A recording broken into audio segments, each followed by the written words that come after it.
환경론자들이 그런 이야기를 좀 극단적으로 함으로써 우리가 이거 쓰니까 누가 죽어가요, 북극곰이 죽고요, 뭐가 죽고요, 이렇게 막 다 멸종하고요. 그래서 이제 환경을 살려야 돼. 그리고 연구비를 따내고 환경 오염되고 있어, 큰일 났어. 근데 이러다가 오염되고 있어를 넘어서 잘못하면 다 죽어, 우리 지구 환경이 이렇게 변할 수도 있어 라고 하는 게 굉장히 음모로 느껴지는 거예요.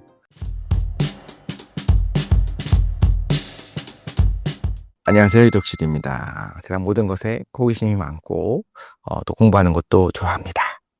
석유는 공룡 시체로 만들어졌다는 이야기가 있는데 정말인가요? 공룡의 시체라고 하기는 어렵고, 일단 우리가 그 물질의 양이라고 해야 될까, 생체의 양을 생각했을 때도 공룡이 그렇게까지 어마어마하게 많아서 지금 우리가 그렇게 많이 사용할 수는 없어요. 약간 이런 느낌인 것 같아요. 사람이 지금까지 뭐 3만 년, 50만 년, 200만 년, 500만 년 이제 영장류가 출현하고 지금까지 살면서 이렇게 많아졌는데, 그럼 여기저기 땅 파면 다 무덤인 거 아니냐, 뭐 이렇게 얘기하는 분들도 있어요. 어디든 다 무덤이고 어디든 매장됐을 거다, 시체가 있을 거다. 또 그렇지 않거든요. 생체량이 그렇게 많지가 않아요. 그런 이 오해를 했던 이유 중에 하나는 이런 것 같아요. 석탄은 식물성이고 보통 동물성으로 만들어지는 것이 석유다라고 이야기를 하고, 저도 그렇게 어렸을 때 배우다 보니 그럼 동물, 과거에 살았던 동물은 뭐가 있지? 생각했을 때 자연스럽게 과거를 대표하는 공룡이 된 거죠. 그런데 어떤 생체량을 따져봤을 때는 지금도 인간은 말도 안 되게 많습니다. 그렇지만 생체량으로 봤을 때 인간이 제일 많다라고 할 수는 없거든요. 그럼 당연하게도 흔한 착각 중에 하나가 또 이런 거 있을 것 같아요. 뭐 나무가 정말 많다, 그래서 뭐 아마존이 지구의 허파다, 아마존이 산소를 엄청나게 만들어낸다, 거기 있는 밀림이 숲들이. 근데 실제로 산소를 만들어내는 것들은 바다에 있는 조류들이거든요. 그게 훨씬 더 양이 많은 거예요. 더 많은 산소를 만들어낼 수가 있는 거예요. 그렇게 생각을 해봤을 때, 그럼 과거에 석유를 만든 것은 무엇이었느냐? 공룡은 특히나 뭐 초식 공룡이 번성하고 육식 공룡이 번성해봐야 그 생체량이 상식적으로 말이 안 되죠. 그렇게 많다는 건 말이 안 되는 거잖아요. 그렇게 꽉 메울 정도로 많을 수는 없잖아요. 당연히 그때도 바다에 살던 조류들, 플랑크톤들이 나중에 석유가 되는 겁니다. 석유가 생성되는 과정을 좀 생각을 해보자면, 일단 육지에서는 쉽지가 않아요. 육지에서는 그대로 산화되고 썩어버립니다. 그 다른 동물들이 뭐 이제 분해자들이 다 뜯어 먹어버리겠죠. 그러면서 순환이 돼버립니다. 근데 석유라는 것이 만들어지려면, 석유는 뭐냐면 탄소와 수소들, 탄화수소들이 결합한 형태인 거예요. 사슬처럼 쭉 길어진 형태가 있습니다. 그게 만들어지려면 산소만 속속 빠져나와야 돼요. 그러니까 산소가 들어가서 산화가 되면 안 돼요. 타버리면 안 돼요. 우리가 석유를 태우면 이산화탄소 수증기가 발생하듯이, 그게 타버리지 않은 상태로, 즉 산소와 차단된 상태로 깊은 곳에 묻혀서 압력을 받아서 구조가 변하면서 이렇게 탄화가 돼서 탄화수소가 돼야 되거든요. 그런 곳이 가능한 곳은 육상은 아닌 거고, 쉽게 일어나진 않는 거고, 당연히 해상인 거죠. 해상에서 가라앉아서 사체들이 가라앉고 퇴적돼서 이 위에 적절한 층 안에 갇힌 다음에 계속 압력을 받으면서 온도가 높아지면서 내부에서 변성이 일어나면서 고일 수 있는 상황이 되면 이것이 액화가 돼서 고이면 석유가 되는 겁니다. 그러니까 요거는 동물성이라고는 하지만 사실상 조류들 그리고 플랑크톤들이 모여서 이렇게 됐다라고 생각해야 될 것 같고요. 그런데 석유 이야기지만 석탄 이야기도 같이 하면 좋을 것 같아요. 석탄은 뒤에 나오겠지만 석유는 지금도 만들 수 있어요. 석유는 뭐 상업적으로, 우리가 산업적으로 활용 가능할 정도로 쉽게 만들어낼 수 있기도 합니다. 비싸기도 하고 그게 의미가 없으니까 안 만드는 거지. 근데 석탄은 만들어지지 않습니다. 그러니까 실험실에서 탄화시켜서 석탄같이 만드는 건 가능한데, 흔히 석탄이 만들어지는 과정은 석유랑 다르게 어떻게 돼야 되냐면, 어마어마하게 많았던 나무들이, 목질, 리그닌들이 분해되지 않고 쌓인 거예요. 처음에 식물이 나타났어요. 목질이 나타났습니다. 그때는요, 이 목질을, 그 식물의 그 나무 단단한 부분 있잖아요. 요걸 분해할 수 있는 분해자 박테리아가 없었어요. 분해가 안 됩니다. 그럼 죽었는데 시체가 썩질 않는 거예요. 시체라고 하니까 좀 그러네요. 식물의 그 사체들이 썩질 않는 겁니다. 그럼 그 상황에서 그대로 어마어마한 양이 땅에 깔렸겠죠. 그 상태에서 퇴적되고 압력을 받게 되면 이 식물의 목질 부분이 탄화되면서 석탄이 될 수가 있어요. 근데 지금은 그 식물의 목질을 분해하는 분해자 박테리아들이 다 나타났습니다. 이제는 식물이 썩어요. 예전 썩지 않았지만 이젠 썩어요. 그러니까 열과 압력을 받아서 석탄이 되기 전에 이미 분해되고 재활용이 돼버립니다. 그래서 석탄이 사실 생각해보면 더 쓰면 안 되는 이유일 수도 있습니다. 순환이 안 돼요. 왜 땅속에 있는 석탄을 캐갖고 이걸 사용하게 되면 다시 나중에 석탄으로 들어가지는 않습니다. 석탄이 만들어지지는 않습니다. 탄소를 포집할 수는 있지만, 그래서 석유와 석탄의 차이까지 우리가 좀 알아본다면 더 흥미롭게 우리가 접근할 수 있을 것 같습니다. 석유는 왜 아직 고갈되지 않았나요? 일단 고갈의 개념을 생각을 해야 되는데 더 이상 나지 않는다라기보다는 더 이상 채굴을 하는 석유를 뽑아낼 이유가 없다가 더 맞는 것 같아요. 그러니까 생산을 할 때 단가가 맞지 않아서 더 이상 하지 않아도 되는 상황이 된다면, 그러니까 여러 가지가 있을 수 있어요. 예를 들면 가장 먼저 생각할 수 있는 건 대체 에너지입니다. 그래서 재생에너지를 많이 사용하게 되면서 지금 우리가 분위기가 그렇게 가고 있죠. 그러면서 석유를 쓰지 말자라는 분위기가 갖춰지게 되면 석유를 더 이상 생산할 필요가 없겠죠. 또 하나 어떤 게 있냐면 그 당시에 제가 어렸을 때 저도 많이 들었어요. 이렇게 되면 30년이다, 50년이다 얘기했는데 막 점점 늘어나요. 실제로 새로 발견되는 것들이 있는 거예요. 석유를 시추할 수 있는 곳들. 예전에 그때 몰랐지만 나중에 새로운 석유원들이 발견이 됩니다. 그래서 여기 실제로 매장량이 그때보다 더 많이 늘어난 부분도 있고요. 또 하나는 석유는 그냥 관만 박았을 때 마구 막 올라올 수 있는 게 아니라 실제로 그 내부에 여러 가지 형태로 존재할 수가 있어요. 그래서 파쇄를 하거나 그때 없었던 기술로 수압으로 파쇄를 하고 뽑아낼 수도 있고, 우리가 잘 알고 있는 셰일가스 같은 것들도 새로운 기술을 통해서 미국에서 이걸 캐낼 수 있게 됐잖아요. 석유를 대체할 수 있는 혹은 대체 석유 같은 이런 것들을 뽑아낼 수 있게 되기 때문에 우리가 흔히 말하는 석유로 탁 통칭하는 그런 원유, 막 액체 형태로 막 흘러나오는 그런 것들을 이제는 더 잘 뽑아낼 수 있습니다. 예전엔 채산량 이걸 해봤자 돈이 안 되기 때문에 혹은 뽑아냈을 때 들어가는 에너지 대비 나오는 것이 너무 적어서 안 뽑았던, 이거는 뭐 굳이 석유라고 하지 않았던 이런 것들까지도 이제 뽑아낼 수 있기 때문에, 그러니까 정리하자면 그러니까 새로운 아예 매장지를 발견하는 거, 또 기술의 진보를 통해서 과거에는 뽑아내지 못했지만 이제 뽑아낼 수 있게 된 거, 그리고 이제 또 하나는 당연히 다변화되면서 석유가 아니어도 괜찮게 되기 때문에 더 이상 돈이 안 되면 뽑아낼 필요가 없는 거예요. 고갈이라고 하는 것은 완벽하게 없어지는 걸 얘기하는 건 아니다. 있어도 안 뽑아도 되면 안 뽑는 거예요. 또 하나는 대속적으로 우리가 재활용을 또 결국에 하잖아요. 석유 화합물들을 재활용을 해서 이미 뽑아낸 걸 계속 활용해서 쓴다면 땅속에서 오롯이 묻혀있는 걸 다시 꺼낼 필요가 없는 거죠. 그런 부분에서 봤을 때 고갈이 되지 않는 거고, 지금 추세로 계속적으로 뽑아낸다고 하면 더 이상 지금과 가격 차이가 크게 나지 않는 선에서 끝나는 시점을 추정은 할 수가 있어요. 근데 당연히 인간이 바보가 아닌데 그때까지 마지막 한 방울까지 딱 쓰고 그때부터 다 같이 망하자라고 하지 않고 계속적으로 다른 방법들, 대체 에너지를 찾고 있기 때문에 그러지 않을 거라고 보고요. 이거에 대해서 되게 유명한 말이 있습니다. 지금 석유 시대가 맞아요. 왜냐하면 플라스틱의 시대라고도 할 수 있고 석유 화합물이 우리를 지탱하고 있으니까. 그런데 석기 시대가 돌이 없어서 끝난 게 아닌 것처럼 석유 시대도 석유가 없어서 끝나는 게 아니다. 새로운 패러다임으로, 새로운 에너지원으로, 새로운 물질로 이렇게 넘어가는 전환은 이제 서서히 일어나게 될 거다라는 거죠. 그 당시의 과학자들은 아직 그런 생각을 하지 못한 채 그런 말을 했던 건가요?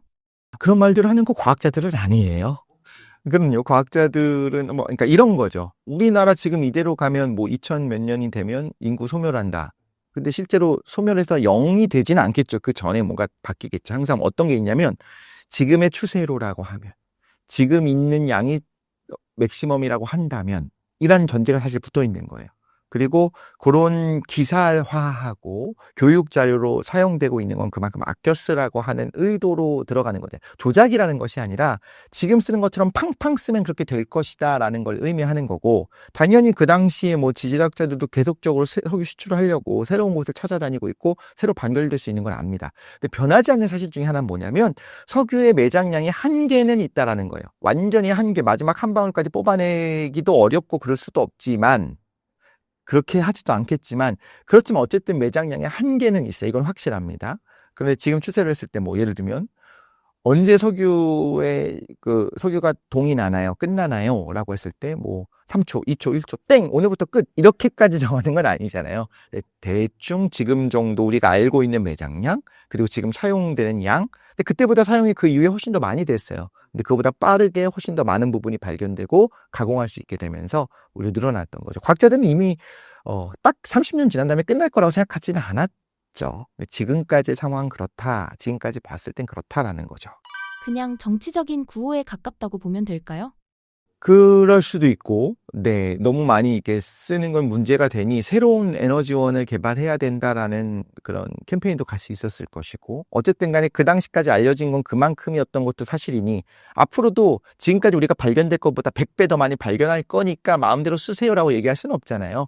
그러니까 우리 뭐 가게도 마찬가지잖아요. 내가 앞으로 더 많은 돈을 벌고 열심히 해갖고 하겠지만, 지금 내가 버는 월 얼마 정도라고 한다면 우리가 이렇게 살 수 있어라고 이야기를 하는데 그게 거짓말이라는 건 아니니까요.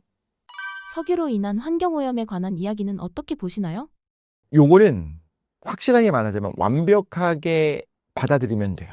석유라기보다는 화석연료, 그리고 뭐 석탄을 포함해서 환경 오염도 여러 가지 측면으로 얘기를 할 수 있을 것 같아요.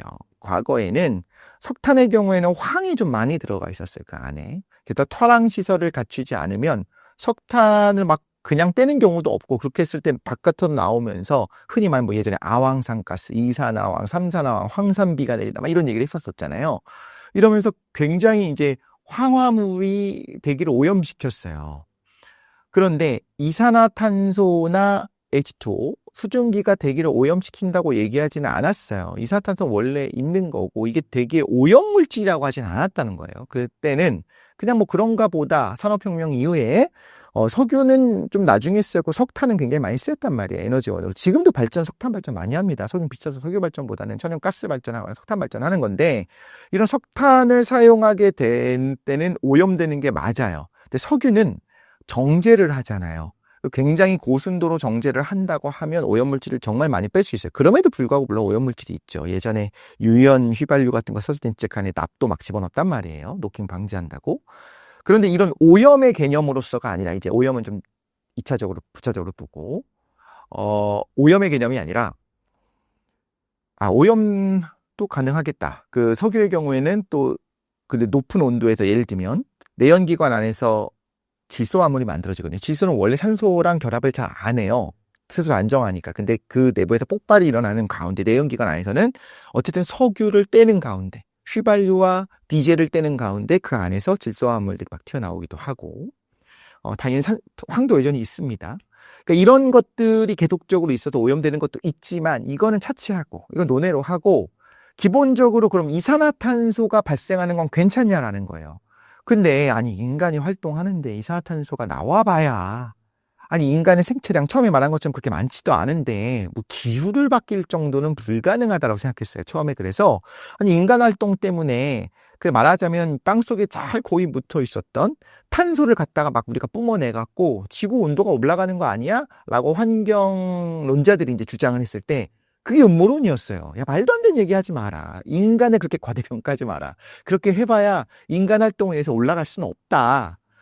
그러니까 이건 음모론인 거예요. 왜 음모론이냐? 그 당시 과학자들이 그렇게 생각했을 가능성이 높은 게, 좀 어른의 사정을 얘기하자면, 환경론자들이 그런 이야기를 좀 극단적으로 함으로써, 우리가 이거 쓰니까 누가 죽어가요. 북극곰이 죽고요. 뭐가 죽고요. 이렇게 막 다 멸종하고요. 이런 얘기를 함으로써, 물론 그분들은 그걸 통해서 환경을 보호하려는 마음이에요. 그건 저도 당연히 압니다.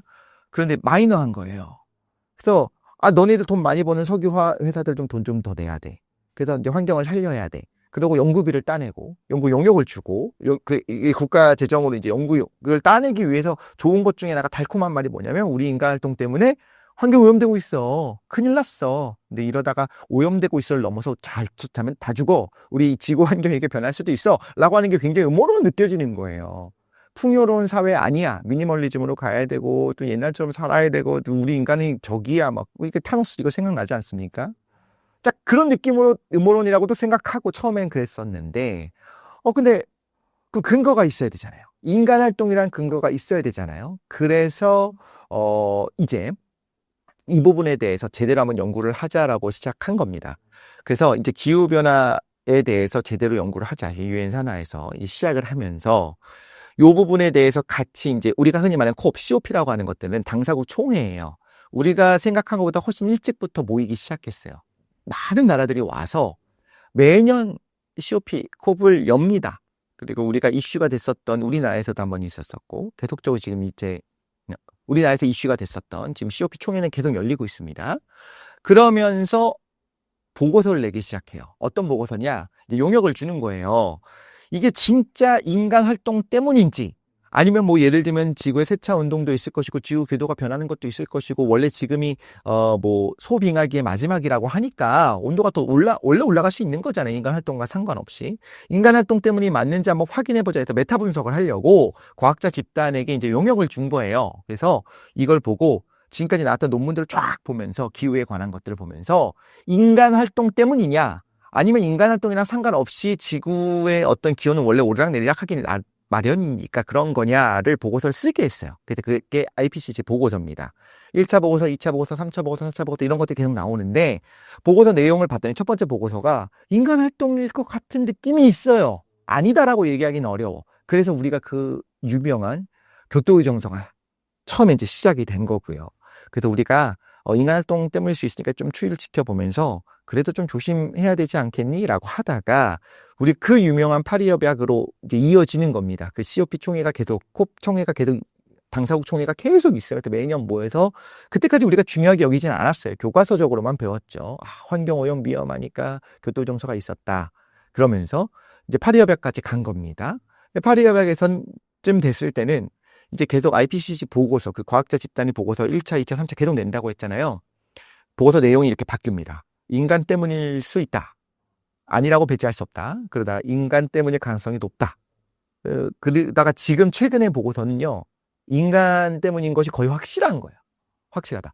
어떻게 하냐면 적당히 보고서 이제 그 수치를 보니까 그런 것 같다가 아니고 나왔었던 수많은 논문들을 메타 분석을 하고 이건 좀 굉장히 좀 필요한 거, 이건 진짜 좀 크리티컬한 것 같아 라고 하면 저자를 불러요. 그래서 같이 확인을 합니다. 어떻게 이거 연구한 건지 확인을 다 해갖고 실제로 보고서를 보면요. 이 부분에 대해서 인간 활동 때문에 예를 들면 해수면의 상승의 가능성, 뭐 숲이 뽑하고 사막화가 진행된 가능성 이런 것들에 대해서 이 부분은 가능성 높음, 이거는 뭐 그 부분에 대해 비중이 좀 낮음, 이건 거의 확실함 이런 식으로 하나하나에 대해서 다 그렇게 딱지들이 붙어 있어요. 이거는 굉장히 진짜다, 거의 확실하다, 이거는 신뢰성이 그렇게 높진 않다. 디테일하게 되어 있는 보고서라는 거는 대충 딱 보니까 인간 활동 때문이지 뭐가 아니고 정확하게 이제 연구를 한 거예요. 그래서 지금은 인간 활동 때문에, 정확히 말하면 인간 활동 때문이라는 건 뭘 말하는 거예요? 산업화 이후에 1850년 이후로 지금 기후가 분명히 변하고 있다. 근데 그것이 뭐 때문이냐라고 한다면 여기서는 오염보다는 온실가스입니다. 온실가스는 어떤 거냐면 태양에서 지구로는 자외선과 가시광선이 들어와요. 근데 자외선은 뭐 오존층이 많이 막히지만 어쨌든 간에 오존층이 막히면서 그 부분의 성층권의 온도를 높이긴 합니다. 그러다가 이제 가시광선으로 우리한테 딱 들어왔잖아요. 그럼 그 에너지가 가시광선으로 그냥 나가면 돼요. 순 에너지가 높아질 수는 없어요. 가시광선이 들어왔는데 우리가 흡수를 해버린다고 하면 지구 온도가 점점 올라가야 되는데 그럴 수는 없잖아요. 지구 온도가 올라가면 올라가는 만큼 발산하면서 온도가 떨어져요. 당연히 그래야 됩니다. 문제는 들어오는 가시광선이 반사돼서 나갈 때는 적외선 형태로 바뀐다는 거예요. 그럼 적외선 형태로 나가는 그 순 배출량과 순 흡수량과 순 배출량이 같냐 다르냐? 당연히 같죠. 같습니다. 문제는 이런 거예요. 온실가스는 가시광선 통과하는데 적외선은 통과를 잘 안 해요. 자기가 적외선에 반응하고 적외선에 흥분하는 애들입니다. 이산화탄소가 대표적이고 메테인이 대표적이고 우리가 뭐 생각하는 그 프레온가스 같은 그런 CFC들이 대표적이에요. 이런 가스들은 그러니까 자외선 가시광선 영향 그냥 들어옵니다. 그럼 그냥 나갔으면 돼요. 그런데 적외선으로 바뀌게 되면 이게 뭐야 하면서 자기가 그거를 흡수하면서 온도를 올립니다. 그래서 지구의 온도가 평균 기온이 많이 안 오릅니다, 여러분. 그래봐야 2도, 3도, 5도예요. 15도 선선하고 시원하지. 20도 됐어. 그렇게 불편합니까, 여러분? 안 불편하죠. 20도 정도 괜찮은데 25도 되면 불편하니까 안 불편하죠. 문제는 5도는 장난 말도 안 되는 거고 2도 차이가 나면 기후의 불확실성, 엄청나게 그러니까 기후가 이렇게 변하게 되는데 이때 뜨거워진다, 단순히 뜨거워진다, 여름 온도가 32도가 34도가 된다가 아니라 어떤 날씨 변화가 훨씬 더 불확실해지고 훨씬 더 다이나믹해집니다. 근데 인간 입장에선 그러지 않았으면 좋겠어요. 지금까지 우리가 적응하고 살아온 수준으로 유지됐으면 좋겠어요. 그런데 요것이 1.5도, 2도 이상 오르게 되면 사실 그렇게 높은 온도는 아니잖아요. 근데 그거 달라진 것만으로도 기후가 변화된다라는 거예요. 그래서 그 온실가스를 줄여야 된다. 일단 첫 번째, 배출하는 온실가스를 줄여야 돼. 근데 그게 대표적인 게 탄소화 물질인 거예요. 이산화탄소와 메테인 같은 것들이에요. 그래서 대표적으로 탄소를 얘기하는 거고, 그래서 우리가 배출하는 양을 없애야 된다. 순 배출량을 없애려면, 그래서 넷제로, 탄소 배출량 제로를 달성하기 위해 노력을 하는 거죠. 없앨 수는 없습니다. 우리가 숨만 쉬어도 이산화탄소 나가요. 그러니까 배출하는 만큼 흡수하게 해서 어떻게든 순 배출량을 일단 없애야 되고, 정말 궁극적으로는 점점 오히려 공기 중에 있는 그 이산화탄소의 농도를 줄여야 된다는 거예요. 저 어렸을 때는 이산화탄소 농도가 0.03%라고 배웠어요. 대기 중에. 지금 0.04% 넘어갔습니다. 0.045 올라갔어요. 실제 그냥 레퍼런스 자체가 올라간 거예요. 그렇기 때문에 이산화탄소 농도를 줄이기 위한 노력을 해야 된다. 이산화탄소라고 얘기했지만 이산화탄소 말고도 많이 있어요. 메테인도 있습니다. 그래서 소가 트름할 때 나오는 그 메테인도 어마어마한 꽤 많은 비중을 차지해요. 그래서 이제 육식 소비도 좀 줄여야 된다 이런 얘기들을 하는 겁니다. 소가 지구 기후 변화에 분명히 커다란 비중을 차지하는 게 사실이니까. 어쨌든 간에 그걸 가지고 이제 석유화합물을 사용하면서 혹은 석탄을 사용하면서 오롯이 묻혀 있었던 탄소를 갖다 빼서 배출하면서 지구의 이산화탄소 농도가 높아지고 그것 때문에 인간이 살기 불편하게 기후가 변했다. 지금까지 우리가 적응한 걸 넘어가는 기후 변화가 일어나고 있으니 다시 줄이자라고 가게 된 거죠. 석유 다음에는 어떤 에너지로 대체가 될까요? 에너지원으로서의 석유는 점점 줄여야 됩니다. 그래서 우리가 지금부터 이야기할 내용들은 석유를 제외한 다른 종류의 재생 에너지원이 어떤 게 있을까를 같이 논의를 한번 해보면 좋겠어요. 근데 석유는 에너지원으로만 쓰는 건 아니에요. 우리가 플라스틱들이라고 하는 그 수많은 유기화학 물질들을 만들 때 석유를 베이스로 해서 만드는 것이 쉬워요.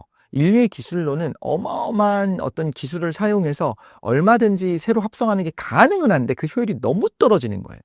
그래서 예를 들면 그림을 그린다고 할 때 우리가 지금 뭐 만들어져 있는 물감을 사용하면 좋은데 그게 아니라 내가 이제 색소를 만들기 위해 지금부터 돌을 갈아가지고 진짜 그거로 색소, 안료를 만들어서 그림을 그려야지 하는 분들은 없잖아요. 그런 것처럼 석유를 베이스로 해서 이걸 정제하고 이걸 뽑아내서 이걸 가지고 이제 플라스틱도 만들고 여러 가지 우리가 필요한 것들을 만들어내는 것이 효율이 좋으니까 계속적으로 석유를 쓰긴 쓸 거예요. 근데 에너지원으로서의 석유를 어떻게 대체할 것인가가 되는데 일단 석유의 특성을 얘기를 해보고 정말 석유를 1대1로 대체하기 위한 에너지원이 뭐가 있는지 한번 생각해보고 그리고 석유의 사용량을 줄이기 위해서 우리가 어떤 게 필요할지를 한번 얘기해보면 좋을 것 같아요. 석유의 특성은 뭐가 있냐면 아까 말씀해 주신 것처럼 에너지의 집약도라고 해야 될까? 에너지 밀도가 높아요. 그리고 또 하나 액체입니다. 이것도 어마어마한 장점이에요. 그런데 실제로 안정적이기까지 해요. 자, 예를 들면 에너지 밀도가 높지 않은 경우는 어떤 문제가 생기냐면 그렇게 많은 양을 가지고 다니는 게 쉽지가 않아요. 에너지 밀도가 극단적으로 낮은 무언가가 있다라고 한다면 그렇게 막 한 짐을 지고 다녀야 되는 거예요. 근데 말하자면 선두 같은 거예요. 드래곤볼에 나오는 선두 같은 거. 우리가 옛날처럼 내가 먹을 식량을 지고 다녀야지 한 달 동안 이제 전투를 시작할 거면 한 달 먹을 쌀을 지고 다니는 것과 선두 30알을 가지고 다니는 게 다르잖아요. 하나만 먹으면 살 수 있는 거였잖아요. 그런 식으로 석유는 꽤나 밀도가 높은 편에 속합니다. 그렇기 때문에 예를 들면 나무를 떼는 나무 장작을 사용하는 배가 있다. 옛날에 석탄으로 가는 기차 이런 거 생각해 보면 증기기관차 석탄을 막 집어넣어서 뗐잖아요. 이거에 비해서 석유가 훨씬 더 밀도가 높은 거예요. 자, 또 하나. 그런데 심지어 액체입니다. 액체의 장점은 용기의 영향을 덜 받고 파이프를 통해 공급하는 것도 가능해요. 석탄은 그게 쉽지가 않잖아요. 파이프로 공급되지가 않잖아요. 그래서 사람이 직접 해야 되고 그 안에 그것도 차이가 있는데 석유는 그냥 탱크를 잘 만들어 놓기만 하면 새지만 않게 하면 정말 보관이 너무 쉬운 거예요. 그렇기 때문에 석탄을 공급하는 주유소가 말해서 주탄소 이런 거는 없지만 이제 그나마 지금 생각해 보면 석탄으로 가는 자동차는 참 쉽지 않잖아요. 석유로 가는 자동차는 가능하고 소형화되는 것이 가능하다. 액체라고 하는 거에 엄청난 장점이 있는 거예요. 밀도도 높고 액체다라고 하고 다재다능한 거죠. 자, 그래서 결론부터 말씀드리자면 에너지원으로서의 석유를 대체할 수 있는 물질로서는 제가 볼 때는 두 가지 정도 생각할 수가 있는데, 하나는 결국엔 수소입니다. 수소가 에너지 밀도가 더 높아요. 근데 문제는 상온에서 수소가 액체가 아니고 기체라는 거죠. 그래서 높은 압력이 유지가 되고 있습니다. 그래서 요거를 안전하게, 안정성 있게, 물론 수소 탱크를 사용할 수도 있겠지만 훨씬 더 많은 양이 있더라도 안전하게, 그래도 상대적으로 안전하게 하기 위한 노력들을 지금 하고 있는 거예요. 그리고 이것도 마찬가지로 기체지만 압력을 가해서 액화가 가능할 정도로 압축을 할 수도 있고, 우리가 CNG라고 얘기하잖아요. 그러니까 그죠? CNG라고 얘기하기도 하잖아요. 이 경우에는 이제 CNG에서 말하는 건 CH4, 메테인입니다. 그런데 메테인만 하더라도 액화되는 게 거의 불가능해요. 액화시키는 게 쉽지가 않아요. 엄청나게 높은 압력이 가해졌는데, 예를 들면 프로페인, 부테인 이런 거, 부탄가스 흔들어 보면 액체잖아요. 그런데 메탄가스만 해도 액화시키는 게 생각보다 어렵습니다. 높은 압력이 그대로 유지된 기체예요. 수소는 더 쉽지가 않아요. 그래서 굉장히 이 부분에 있어서는 새거나 했을 때 위험성이 좀 있을 수 있다라는 겁니다. 그래서 요거를 커버하기 위해서 석유는 그냥 우리 말통 있잖아요. 옛날에 그런 플라스틱 통에다가 들고 다녀도 괜찮잖아요. 지금은 이제 위험하니까 안 되지만, 테러 위험성과 화재 위험 등이 안 되지만 그래도 되잖아요. 근데 수소는 그렇게 갖고 다니는 게 불가능하잖아요. 그래서 이제 1대1로 대체하는 거 쉽지는 않다. 하지만 어쨌든 간에 환경적인 안전을 생각한다면 수소가 그걸 대체할 수 있는 한 가지 원이 될 거고요. 두 번째는 결국엔 바이오매스를 통해서 뽑아낸 것들입니다. 물론 알코올도 가능해요. 알코올을 생산해서, 그런데 이제 에너지 밀도도 좀 다르고 여러 가지 좀 차이는 있습니다. 근데 어쨌든 간에 석유를 대체할 수 있는 액체 연료로서 비슷하게 탄화수소예요. 이런 것들을 사용할 수는 있어요.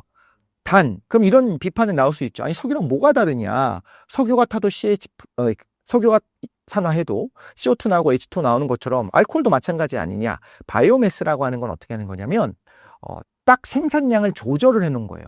석유는 땅 속에 묻혀 있었던 석유를 꺼내서 연소시키니까 공기 중에 이산화탄소의 농도가 높아지고 탄소가 계속 밖으로 빠져나오는 거잖아요. 근데 엄밀하게 말하자면 바이오매스는 어떤 거냐면, 예를 들면 유채꽃을 기르고 옥수수를 기릅니다. 얘네들이 자라는 과정에서 공기 중에 이산화탄소를 흡수를 했잖아요. 일단 흡수한 만큼만 사용한다는 거예요. 일단 이 옥수수가 자라면서, 유채꽃이 자라면서 이산화탄소를 흡수해서 바깥쪽에 있는 이산화탄소 양을 줄여놨잖아요. 탄소의 양을 줄였잖아요. 그럼 여기서 기름을 짜내서 사용을 하는 거예요. 그렇죠. 그래서 이 경우에는 재생에너지가 되는 거예요. 내가 이미 줄여놓은 만큼, 그만큼만으로 액화시킨 연료를 사용하겠다는 개념이에요. 자, 여기선 단점이 있습니다. 듣자마자 그렇다면 뭔가 문제가 있는데라는 생각이 들어야 돼요. 뭐냐면, 첫 번째, 바이오매스를 사용하게 되면 돈이 되잖아요. 그런데 석유만큼 싸지는 않을 거예요. 그럼 아주 러프하게 말하자면 어떤 의미냐면, 바이오매스만 사용할 수 있게 이제 법으로 강제합니다. 인류가 그렇게 하기로 공통적으로 동의를 했어요. 석유만큼 싸진 않아요. 그러면 그 비싼 값을, 바이오매스를 사용할 수 있을 정도로 돈이 있는 사람만 써라라고 하는, 결국에는 그 시장 경제에 맡기는 것도 됩니다. 바이오매스가 청정 에너지지만, 다시 말하지만 미리 이산화탄소를 줄여놓은 만큼만 쓰겠다라고 사용량을 제한하는 거예요. 딱 그만큼만 써라라는 거예요. 그럼 누가 씁니까? 온 인류가 이걸 다 쓸 수 있습니까? 못 쓰죠. 그럼 꼭 필요한 데서 먼저 사용할 거고, 선진국은 더 많이 사용할 거고, 선진국은 그냥 예를 들면 돈이 많은 나라 입장에서는 이것도 생산량도 이렇게 할 수 있고, 땅이 넓은 나라면 그냥 나는 마트 갈 때 자전거 안 타고 차 가지고 갈래. 우리는 그렇게 비싸지 않아. 나는 그 정도는 감당할 수 있어 하는 것이고, 어떤 나라 입장에서는 바이오매스 가격이 높겠죠. 당연히 생산량이 다르니까. 그러면 어쩔 수 없이 자전거를 타든 걸어가든 이런 불평등이 심화될 수 있습니다. 또 하나 더 큰 문제일 수 있는데, 바이오매스는 어디서 자라냐면 결국엔 밭에서 자라잖아요. 그럼 거기 뭐가 살죠? 원래 식량이 살아야 되죠. 식량을 키워야 되죠. 그런데 옥수수를 밭대기를 해갖고 계약을 하는 겁니다. 우린 이거 바이오매스를 만들 거야. 이걸로 뭐 에탄올을 만들 거야. 좋아요. 그러면 실제로 식량을 사용할 수 있는 옥수수 가격이 줄잖아요. 그럼 옥수수 가격이 오르겠죠. 옥수수 누가 먹고 삽니까? 소가 먹겠죠. 그럼 소 가격이 올라가겠네요. 더 큰 문제는 미국은 우리나라는 옥수수를 식량으로 쓰지 않는데 그걸 식량으로 써야 생존할 수 있는 가난한 나라들도 있습니다. 바이오매스, 옥수수를 바이오매스로서 알코올을 사용하기 시작하니, 뽑아내기 시작하니까 식량으로서의 옥수수 가격이 2배 올라요. 여러분, 옥수수 가격 2배 오르면 못 먹나요? 우리 굶나요? 굶지 않죠. 근데 굶는 나라도 있어요. 미국 아래, 남쪽에, 콜롬비아, 멕시코 이런 나라들, 혹은 이제 식량 원조를 옥수수로 해야 되는 그런 나라들 입장에서는 전체적으로 옥수수 생산량이 줄어들었을 때 실제로 식량 가격이 오를 수가 있습니다. 시장 경제에 맡기기에는 윤리적인 문제도 있다는 거 우리가 생각은 해야 된다라는 겁니다. 자, 어쨌든 여기까지가 이제 석유를 대체할 수 있는 액체로 된 물질이 어떤 것이 있는가, 에너지원을 얘기를 한 거고요.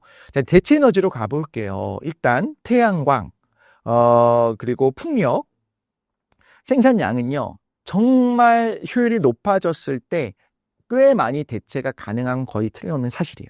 유럽 기준으로 했을 때, 우리나라 말고 유럽 기준으로 했을 때는 이미 단가가 석유, 석탄을 사용하는 것보다, 석탄은 아니고 석유를 사용하는 것보다 거의 근접하거나 이제 향기적으로 더 낮아질 수도 있다는 얘기까지 나왔어요. 그런데 이 두 에너지원은 굉장히 한 가지 꼭 잊으면 안 되는 것이 간헐성이 있어요. 흐리면 태양광 발전의 양이 줄어듭니다. 풍력도 바람이 안 불면 줄어들어요. 근데 그런 경우에 국가의 기반 산업 전체를 그 에너지원의 전기 에너지에 완전히 맡겨놨을 때 문제가 생길 수 있다는 거예요. 전기는 잘 공급이 계속돼야 되거든요. 많아도 문제지만 적어도 문제예요. 아니, 반대죠. 적어도 문제지만, 생산량이 줄어드는 것도 문제지만 너무 과한 것도 문제입니다. 어딘가 사용을 해줘야 돼요. 그런데 이 간헐성 문제를 해결할 수 있게 하기 위한 것들이 어떤 거냐면 결국에 에너지 저장 기술이 같이 가야 되는 거거든요. 그래서 우리가 뭐 양수 발전 옛날에 들은 것처럼 발전을 했다가 필요 없는 물을 다시 위로 올려놓는 것처럼 실제로 에너지를 뭐 전지에 저장을 할 수도 있을 것이고, 그게 아니어도 어떤 방식으로든 전기를 저장할 수 있는 형태가 있어야 되는 거고, 그럼에도 불구하고 정말 필요할 때 긴급하게 돌릴 수 있는 발전원이 있어야 됩니다. 그래서 독일 같은 경우에는 굉장히 선진적으로 재생에너지 비율이 높아졌죠. 그런데 정말 필요할 때는요, 프랑스 쪽에서 원전에서 생산한 전기를 갖다 씁니다. 그래서 이제 네트워크가 또 중요하다. 그래, 거봐. 대체 에너지만으로는 안 돼. 이게 아니라 그만큼 전력 그리드. 그래서 굉장히 네트워킹이 잘 되어 있어야 된다. 이건 온 인류가 협력해야 된다는 얘기를 하고 싶은 거고요. 자, 그 다음으로 생각할 수 있는 것은 현실적으로 이제 원자력 발전이 하나가 있을 것이고, 또 하나는 이제 핵융합. 장기적으로 이제 핵융합으로 가야 된다고 생각을 합니다.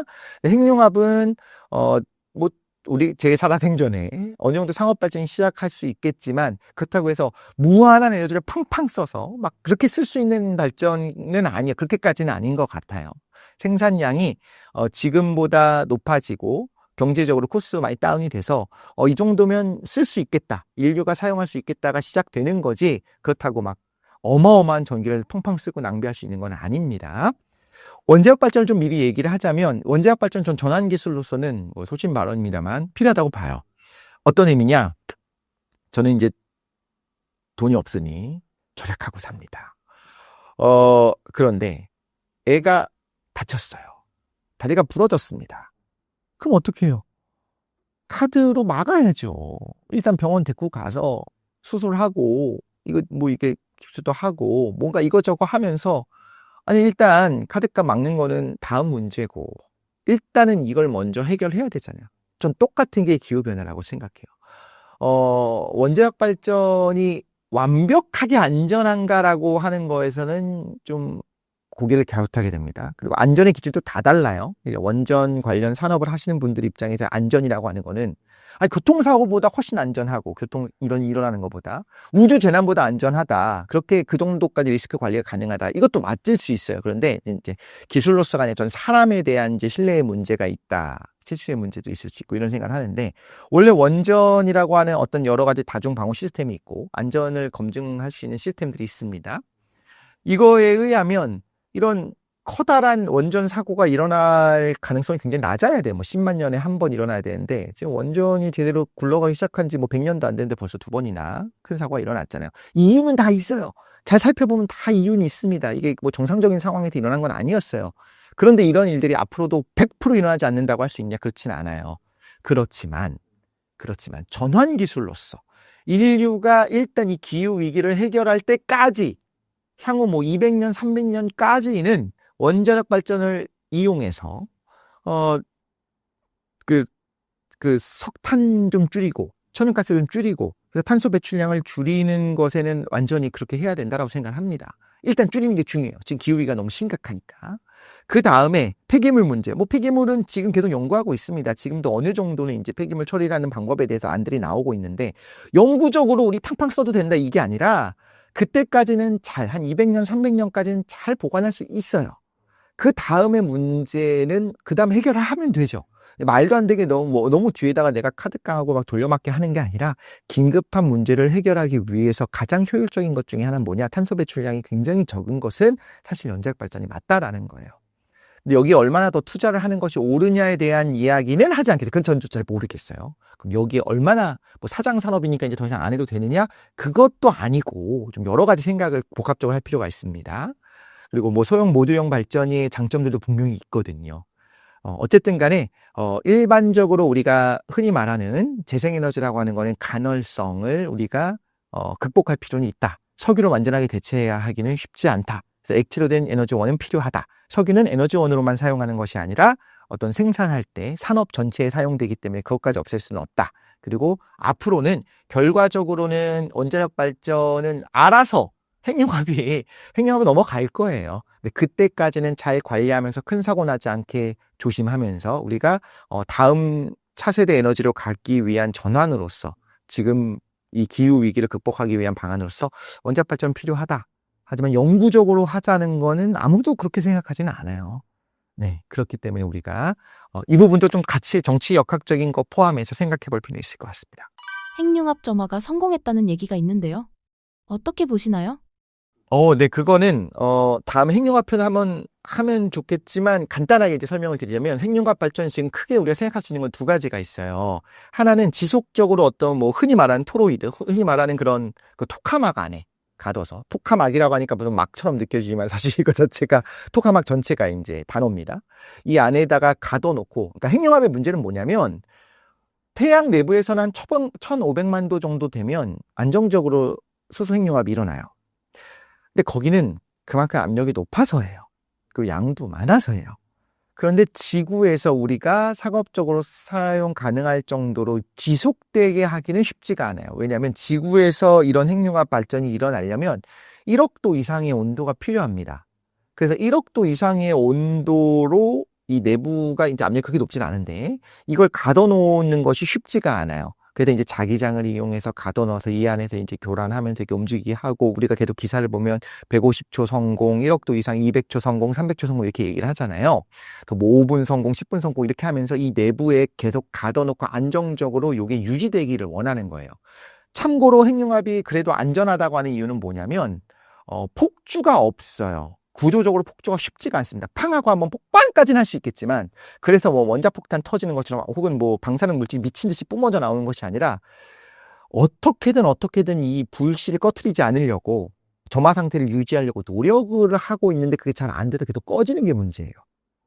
그래서 만약에 구조적으로 바깥에서 외력이 작용하거나 어떤 문제가 생기면 팍 하고 이 안정성이 깨지면 고유 안정성이 깨지면 그러니까 흔히 말하는 어떤 핵 발전에서도 원자로의 고유 안정성이라고 하는데 이런 핵융합의 경우에는 점화가 안 되고 꺼져버리는 게 문제입니다. 그러니까 뻥 하고 터지지 않는다는 거예요. 뭐 터진다고 하더라도 우리가 생각하는 수소폭탄 이런 건 좀 다른 거예요. 제발 불씨 안 꺼트리는 게 우리의 문제인 겁니다.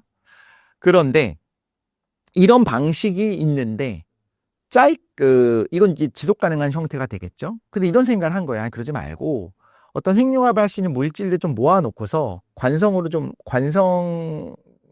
이용해서 얘가 좀 고정되게 한 다음에 바깥에서 어마어마한 압력을 팍 주면 압력은 뭘로 주냐면 레이저로 주는 겁니다. 엄청난 온도를 높이고 바깥에서 이제 앞으로 밀었을 때 이 작은 공간 안에서 팡 하고 그 핵융합이 일어날 수 있지 않겠나.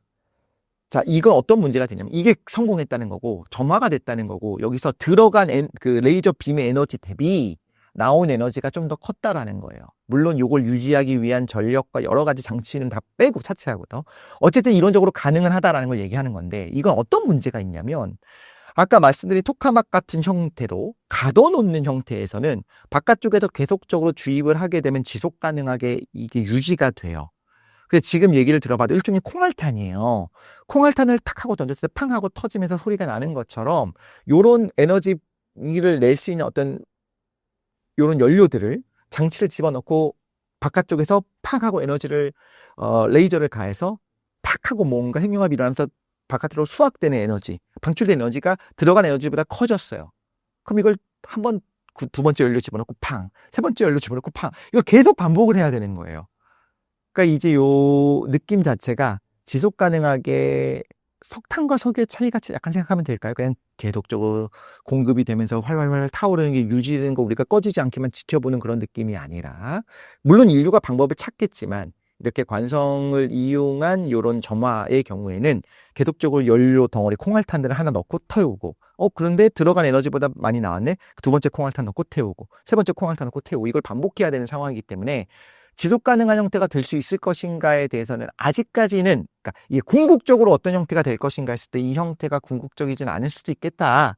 근데 이거는 이제 상상력의 한계일 수도 있죠. 그러니까 이런 식으로 점화하는 경우에도 요걸 지속 가능한 형태로 바꾸기 위해 사람들이 기술적인 노력을 하고 있으니까 둘 중에 어떤 형태를가 이제 우리가 200년 뒤의 미래로 왔다고 생각하고 관찰한다고 해서 가정을 한번 해볼게요. 어떤 형태로 발전이 되고 있을까는 우리가 좀 고민해 볼 필요는 있을 것 같아요. 전자, 후자. 이제 현실적으로 실현 가능성도 생각을 해야겠죠. 실현 가능성과 경제성도 생각해야 될 거고. 예를 들면 지금 이야기했던 미국에 성공했다고 하는 그 점화 방식. 이 방식은 더 빨리 상용화는 가능하겠지만 지속 가능한 형태는 아닐 수도 있다. 이런 생각들을 하고요. 이건 좀 더 연구가 있어야 될 것 같고.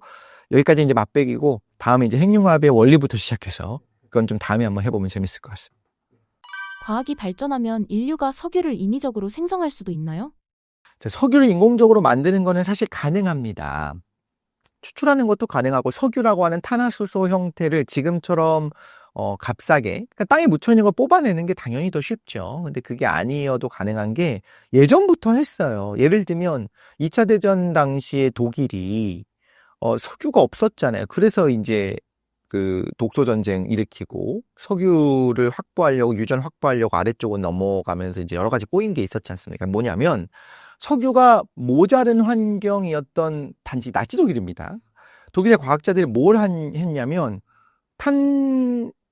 석탄에서 석유를 뽑아내는 기술을 이미 만들었어요. 근데 당연히 그 효율은 떨어지죠. 땅에 있는 걸 캐는 것보다 훨씬 더 어렵습니다. 그래서 이렇게 일종의 근데 사실 이런 것도 가능하지 않습니까? 목탄을 증류하면 메탄올 나오잖아요. 그런 것처럼 그건 이제 우리가 과거에도 많이 썼던 것처럼 나무를 사용해서 혹은 석탄을 사용해서 석탄에서 석유를 추출하는 기술들은 이미 있고요. 또 우리나라에서도 지금 기술이 있습니다. 폐목재들을 이용해서 거기서 석유를 추출해내기 위한 노력들도 하고 있습니다. 그러니까 단순히 막 잘 쪘더니 여기서 뚝뚝뚝뚝 석유 바늘이 떨어지는 것이 아니라 그 다음에 또 계질화 반응을 하고 여러 가지 또 이제 공정을 붙여야죠. 그런데 그렇게 함에도 석유가 가치가 있기 때문에 아까 말씀드린 것처럼 이제 액화된 형태에다 에너지 밀도가 높고 여러 가지 장점이 있기 때문에 인공적으로 만드는 것도 가능합니다. 그리고 실제로 심지어 플랑크톤 같은 사체들이 원래 석유가 되려면 꽤 오랜 시간이 걸려요. 근데 그거를 또 최근에 어떤 랩에서는 아주 짧은 시간 동안 적절한 온도와 압력 과 이런 것들을 가하고 촉매 반응을 줬더니 이게 그냥 그 검은 석유가 순식간에 되더라. 이런 것도 있습니다. 자, 근데 대신에 이건 뭘 해야 되냐면 그런 플랑크톤들과 석유의 원료가 되는 그 생체 분자들이죠. 이걸 잘 모아야겠죠. 모아서 이걸 만드는 것도 가능은 하다는 거예요. 그래서 석유는 가능합니다. 근데 이제 계속 사용할 것이냐에 있어서는 좀 다른 종류의 얘기인 거고, 근데 석유가 좀 대체되지 않고 꼭 필요한 것들이 이제 두 가지 정도 생각할 것이 있는데 또 하나는 뭐가 있냐면 자, 자동차의 경우에는 수소도 가능할 거고요. 그리고 전기차도 대중화가 되고 있죠, 이미. 전기는 어디서 만드느냐? 발전소에서 만들죠. 이제 핵발전소, 원자력 발전소에서 만들 수도 있고, 이제 앞으로는 핵융합도 할 겁니다. 그리고 당연히 이제, 여러 가지 그 대체 에너지, 재생에너지를 이용해서 풍력 발전, 태양광 발전으로 미리 뭐 만들어 놓으면 되는 거기도 합니다. 만들 수 있습니다. 그런데 실제로 지금 결국엔 석탄을 떼는 발전소, 천연가스 발전소가 있다라고 한다면 이렇게 이야기를 하는 거죠. 그럼 전기는 어디서 만들어? 결국엔 발전소에 만들 발전소는 탄소 배출 안 해? 요게 달라요. 조그만 자동차가 움직이면서 그 내연기관의 효율과 산업화된 거대한 시설에서 만들 때의 효율이 다르고 오염물질의 배출량도 당연히 다릅니다. 그렇기 때문에 당연히 커다란 발전소에서 만드는 것이 더 효율적이기는 해요. 물론 그 수송 과정에서 손실도 있고 여러 가지 손실이 있지만, 그리고 앞으로는 이렇게 인프라가 만들어지고 나면 점점 청정 전기 에너지를 만들 수 있게 되기 때문에 전기차의 보급률이 확 올라가게 되면 확연하게 분명히 도움이 될 거라고 봅니다. 수소를 한번 생각해 볼 필요가 있어요. 근데 수소 경제, 결과적으로는 수소 경제가 뭐 실패했다, 없어질 거다, 이게 아니고, 결과적으로는 수소로 갈 가능성은 되게 높아요. 너무 청정합니다. 근데 언제가 될지 모른다는 거예요. 근데 수소보다 더 경제성 있는 다른 방안들이 있으면 그걸 좀 거쳐갈 수도 있는데, 수소는 유체이기 때문에 수송하는 것도 가능하고, 여러 가지 가능해요. 수소를 근데 어디서 만드냐? 지금 만들어지는 수소의 대부분은 사실 석유를 사용해서 만들어냅니다. 석유를 또 캐는 과정에서 만들어내기도 하고 그 계질화 반응을 통해서 수소를 만들어내기도 해요. 그럼 지금 만들어내는 수소는 그레이 수소, 뭐 수소를 만드는 과정에서 온실가스 배출이 있어요. 그럼 아무 의미 없는 거 아니냐? 그런데 이건 인프라를 미리 만드는 거예요. 수소 경제 시스템, 수소를 활용한 어떤 시스템 전체가 인프라 만들어진 다음에 수소의 생산 방식이 점차 블루 수소, 그린 수소로 옮겨가도록 만들어야 되는 겁니다. 그렇기 때문에 지금 이렇게 미래를 두고 투자를 하는 거죠. 우리 신도시 만들 때 아무것도 없는 허허 벌판에다 도로 먼저 깔잖아요. 그런 비슷한 거라고 생각하면 될 것 같습니다. 그래서 지금은 아니지만 점점 수소의 생산 방식이 블루, 그린으로 가게 될 거다. 그래서 필요한 부분 분명히 있다는 거고, 그럼에도 불구하고 물론 수소 비행기도 있을 수 있겠습니다만 어떤 에너지 밀도와 안정성을 생각했을 때는 제 생각에는 항공 산업에서 항공유는 계속적으로 석유가 사용될 가능성이 좀 높아요. 바이오 항공유 산업도 지금 생각하고 있고, 우리나라에서 그런 연구들을 좀 하고 있는 분들이 있어요. 이건 어떤 거냐면, 어쨌든 석유라고 하는 걸출한 연료를 사용하는 것이 좋다 보니 항공유 자체도 그 탄소 제로를 달성하기 위해서 그 재생에너지 형태를 만들자는 거예요. 그래서 뭐만 안 하면 되냐면 땅 속에서 석유를 뽑아내지만 않으면 되는 겁니다. 그래서 폐목재, 펠릿 혹은 석탄을 이용해서 그러니까 석탄 뺄게요. 폐목재, 펠릿 이런 부분에서 석유를 뽑아내는 기술이 이미 있고 아직까지 산업화된 수준까지는 아니지만 요게 잘 된다고 하면 항공유도 말하자면 폐목재에서 뽑아내는데 그 목재는 어디서 온 거죠? 목재가 자라는 과정에서 이산화탄소 흡수해서 자란 거잖아요. 그래서 이렇게 탄소 배출량을 늘리지 않는 선에서 일단 그 에너지원으로서의 바이오 항공유도 가능해질 거다라고 봅니다.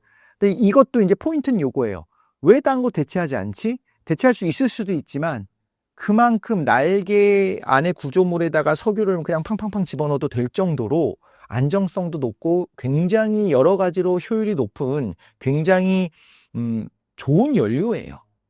그런데 생산 과정과 배출하는 과정에서 이산화탄소가 많아지는 게 문제니까 그 온실가스 배출을 줄이기 위해 목재에서 석유를 뽑아내서 그걸 이용한 항공유를 만드는 기술도 지금적으로 그러니까 다각도로 많은 기술자들, 많은 과학자들이 공통적으로 노력을 하고 있습니다. 금이 가지는 특별함은 무엇인가요? 이건 우리 심사임당 구독자분들이 가장 좋아하시는 주제고 잘 아실 주제인 것 같기는 해요. 사실 저는 잘 모르겠는데 과거부터 금이 귀했던 거는 틀림없거든요. 신라시대 어떤 금관 보면 번쩍번쩍 하잖아요. 근데 신라시대 뭐 옛날 고대 보검 보면은 녹 다 쓸어가지고 이제 거의 다 없어져 있습니다. 실용적으로 따지면 무기로서는 철이 훨씬 더 실용적이지만 녹 쓸어버려요. 근데 금은 그렇지가 않거든요. 그때 반짝거리던 게 아직도 반짝거립니다. 청동도 그렇게 안 되는데, 그리고 은도 사실은 뭐 번쩍거린다고 하지만 그렇지 않은데, 금은 생각해보면 이제 와서 현대 산업에서 금이 가치가 있는 건 좀 차치하도록 하고, 옛날에 사람들이 돌아다니다가 금은 그냥 금 덩어리를 줍습니다. 금광에서 캘 때도요, 다른 것과 어떤 합성된 형태가 아니에요. 뭐 알루미늄도 굉장히 사실은 매장량이 많지만 다른 것과 화합물의 형태로 있잖아요. 그래서 그걸 재련하는 거 쉽지 않고, 철도 항상 철광석이라고 하는 게 철 덩어리가 아니란 말이에요. 그래서 다 산화된 형태로 있어서 이걸 재련하는 과정이 필요한데, 금의 경우에는 그냥 금이요. 우리 사금도 들어봤잖아요. 사금이 많이 나오는 그런 곳은 그냥 강바닥을 이렇게 잘 훑다 보면 반짝반짝거리는 게 섞여 있어요. 근데 그 반짝반짝거리는 금덩어리들을 뽑아서 꾹꾹 눌러서 뭉치면 그 생각보다 녹는 점도 낮습니다. 가공도 어렵지가 않아요. 물론 그게 딱딱하진 않지만. 그렇게 하면 금 덩어리가 되는 거예요. 근데 이걸 만들었는데, 놔뒀는데, 일단 번쩍거린다. 얼굴이 비쳐 보일 정도로 번쩍거리게 만들 수 있다. 근데 가공도 어렵지가 않습니다. 두드리면 잘 펴져요. 연성과 전성이 굉장히 높습니다. 그러니까 당연히 뭔가 특별한 하늘이 내린 무언가로 보일 수밖에 없는 거예요. 보석처럼. 근데 사실 보석보다 훨씬 더 가치가 있다고 생각하는데, 이 금은 그래서 과거 사람들도 뭔가 다르다. 그리고 생산량이 너무 많지도 않아요. 너무 많으면 그냥 얘도 금, 쟤도 금 전부 다 그냥 금으로 막 집을 만들고 살았을 텐데 그렇지도 않거든요. 생산량이 너무 적지도 않아요. 굉장히 귀한 게 뭐가 있냐면 운철이 있습니다. 철질 운석이 떨어졌을 때 땅에 떨어지고 나면 그걸 순수한 철 형태가 있어요. 근데 떨어지는 과정에서 가열이 되고 하니까 막 재련도 되고 여기 또 막 이렇게 하니까 이 강이 만들어져서 이 운철은 녹도 잘 쓸지 않아요. 그래서 요런 운철은 너무 귀한데. 그래서 뭐 옛날에 이런 얘기 했지 않습니까? 그 철기 문명이 시작되기도 전에 어떤 파라오의 무덤에서 단검이 나온 거예요. 근데 이게 어떻게 가능하지? 이땐 철기가 아직 철 재련을 못했을 때인데 그게 뭐였냐면 운철로 만든 거예요. 그때도 뭔가 이상하다는 걸 안 거고, 야 이거 뭐지? 엄청나게 강한데 녹도 안 쓰네. 알아서 스테인리스 스틸같이 만들어진 거니까. 그런데 너무 양이 적어요. 운철을 화폐처럼 쓰려면, 운철을 뭔가 이렇게 값어치 있는 걸로 쓰려면, 내가 운철, 밥 좀 줘, 쌀 좀 줘, 소금 좀 줘, 운철 이렇게 하면서 뭐 가루 한 3개 줄게. 이게 불가능하잖아요. 그러니까 어느 정도 뭔가 돼야 돼요. 거래를 할 수 있으려면. 그렇기 때문에, 그리고 그렇게 적은 양의 운철 가루, 예를 들면 철가루는 큰 의미가 또 없기도 하고. 그러다 보니까 모든 면에서 인류가 볼 때, 이건 귀하다. 그리고 단순한 귀함을 넘어서 번쩍거리고 화려한 걸 넘어서 시간이 지나면서 근데 이 성질들이 너무나 좋다라고 하는 것까지 알게 된 거예요. 전기 전도성도 높죠. 연성과 전성이 높죠. 이 모든 것들이 잘 갖춰진 금속이 금이고 대단히 안정적이고 그러다 보니까 금이 지금 이렇게 귀하게 쓰인 것 같아요. 왜 인류는 금을 돈으로 사용하게 되었을까요? 그렇죠. 문명권과 상관없이 금이 대부분 나오기도 하고요. 근데 물론 이제 아시아는 좀 다른 부분들이 있습니다. 예를 들면 금은 너무 귀하게 되니까 오히려 은을 사용하기도 하고, 근데 은을 또 중국이 싹 다 빨아가고, 일본 같은 경우에 은광이 좀 큰 게 있었는데 중국이 이제 조공 무역을 하면서 싹 다 빨아가면서 그래서 우리나라가 좀 이렇게 화폐를 잘 사용하기 어려웠다라는 것도 있단 말이에요. 그건 무슨 말이냐? 화폐 만들기 쉬운 게 아니에요. 그래서 어떤 문명이든 간에 모두가 봤을 때 이건 가치가 있다 싶어야지만 화폐로 기능을 할 수가 있어요. 근데 그게 뭐냐면 당연히 쌀이든 소금이든 살아가는데 꼭 필요한 겁니다. 그러니까 쌀이 화폐가 될 수밖에 없었던 거예요. 그러니까 생산되는 식량이 화폐가 될 수밖에 없는 거예요. 근데 무겁죠. 크죠. 그러니까 일종의 차용증처럼, 야, 이 종이만 있으면 여기 가서 쌀 1인분 받을 수 있고, 딴 데 가서도 이걸 가지고 뭐 딴 것도 살 수 있고, 쌀을 내가 이만큼을 파는데 종이 쪼가리 몇 개를 주는데 이걸 바꿀 수 있어야 돼. 그 신뢰가 있어야 돼요. 그렇게 신뢰할 수 있는 게 뭐가 있습니까? 화폐잖아요. 근데 이걸 누가 발행을 해야 될까요? 여러분, 과거의 화폐를 우리가 정교하게 위조하는 게 어려울까요? 종이에다가 차용증을 써줬어요. 이거 글씨 잘 쓰는 사람이 위조 어려울까요? 당연히 할 수 있죠. 그러니까 당연히 여러분이 농사를 졌는데 쌀 몇 가마니를 어디다가 이제 팔면서, 야, 이거 똑같은 가치가 있고 언제든지 돌려줄게라고 누가 손으로 쓴 차용증 주면 그거 튼튼히 내시겠습니까?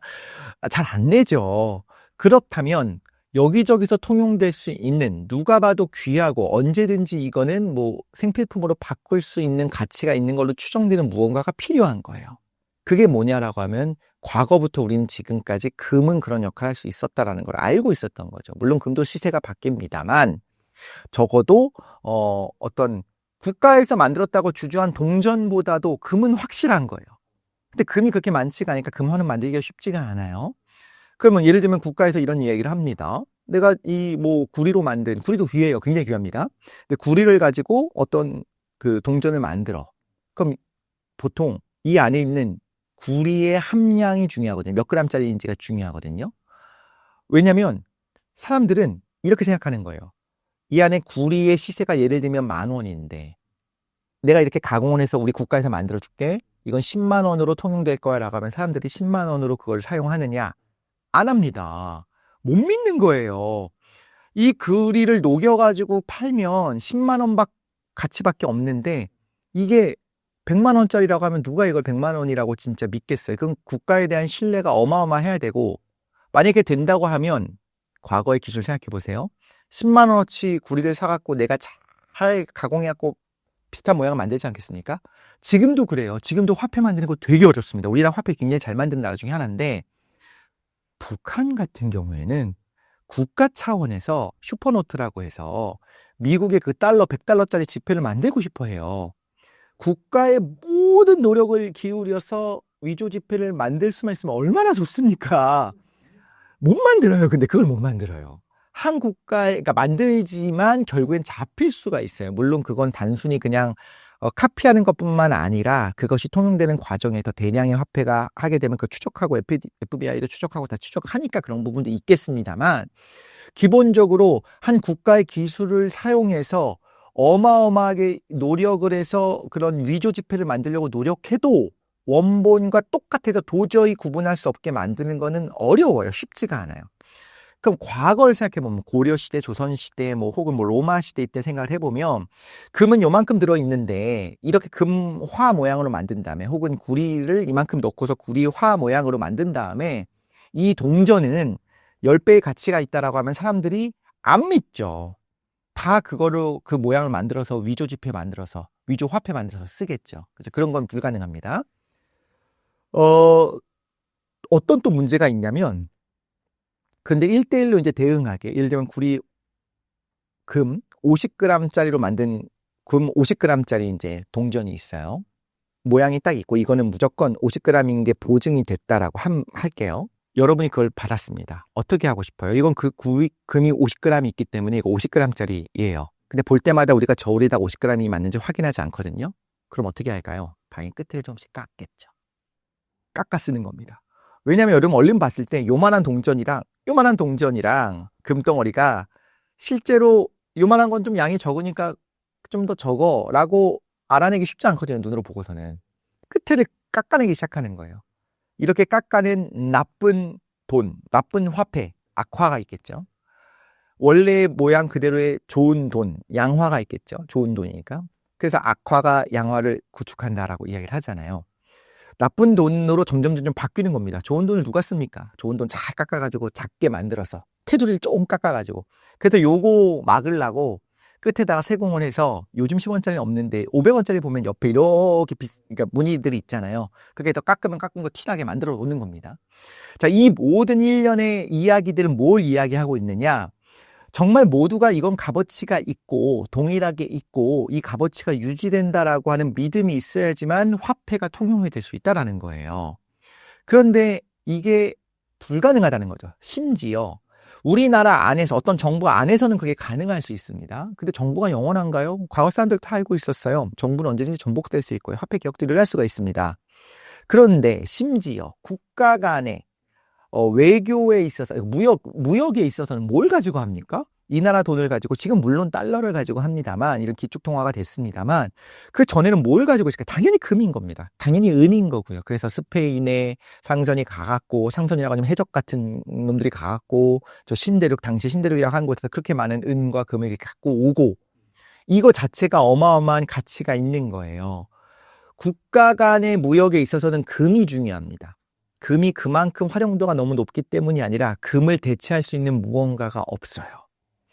그래서 이제 신사임당 채널 우리 구독자분들이 제일 잘 아는 이야기입니다. 그래서 금본위제가 사용이 되다가 나중에 금을 계속 가지고 거래하는 게 힘드니까 금 교환권은 이제 은행에서 중앙은행에서 주기 시작하는 거죠. 야, 그냥 갖고 다니지 말고 우리 중앙은행에 넣어놔. 이거 갖고 오면 언제든지 교환해 줄게 해서 이제 교환권을 내기 시작하는 거, 주기 시작하는 거, 차용증 같은 걸 주기 시작하는 거고, 그러다가 이제 2차 대전 이후에 미국이 어마어마한 슈퍼파워 1강으로 부상하면서 그냥 이제 미국에게 모든 걸 다 맡겨버리기 시작하고, 그런데도 태환권, 그 금으로 다시 교환해 줄 수 있는 것들을 국가 간에 이제 발행을 해주다가, 이제부터 그거 안 할래. 라고 하면서 이제 금본위제가 폐지되기까지, 생각해보면 이거 들으면 좀 무슨 날도둑이 따로 없네 싶은 생각이 있는데, 그럼에도 불구하고 달러 대체할 게 없었으니까 지금까지 여기까지 온 거죠. 자, 이 모든 이야기의 핵심은 뭐냐면, 그래도 이 모든 이야기의 핵심입니다. 금을 대체할 수 있는 게 뭐가 있습니까? 아무것도 없습니다. 금 외에는 없어요. 달러가 영원할까요? 그럴 리가 없죠. 여전히 그래서 이제 금본위제가 폐지되고 미국이 이제 슈퍼 1강으로서 슈퍼파워의 위치가 흔들리기 시작하니까 나라들이 지금 금 인출하고 싶어 하잖아요. 금이 그만큼 내가 당장 굶어 죽게 생겼는데 금이 필요한가? 그건 아닐 수 있는데 전쟁 중에도요. 전쟁 중에도 금을 숨겨놨으면 그 부분은 그게 이제 통화로 사용이 됐고요.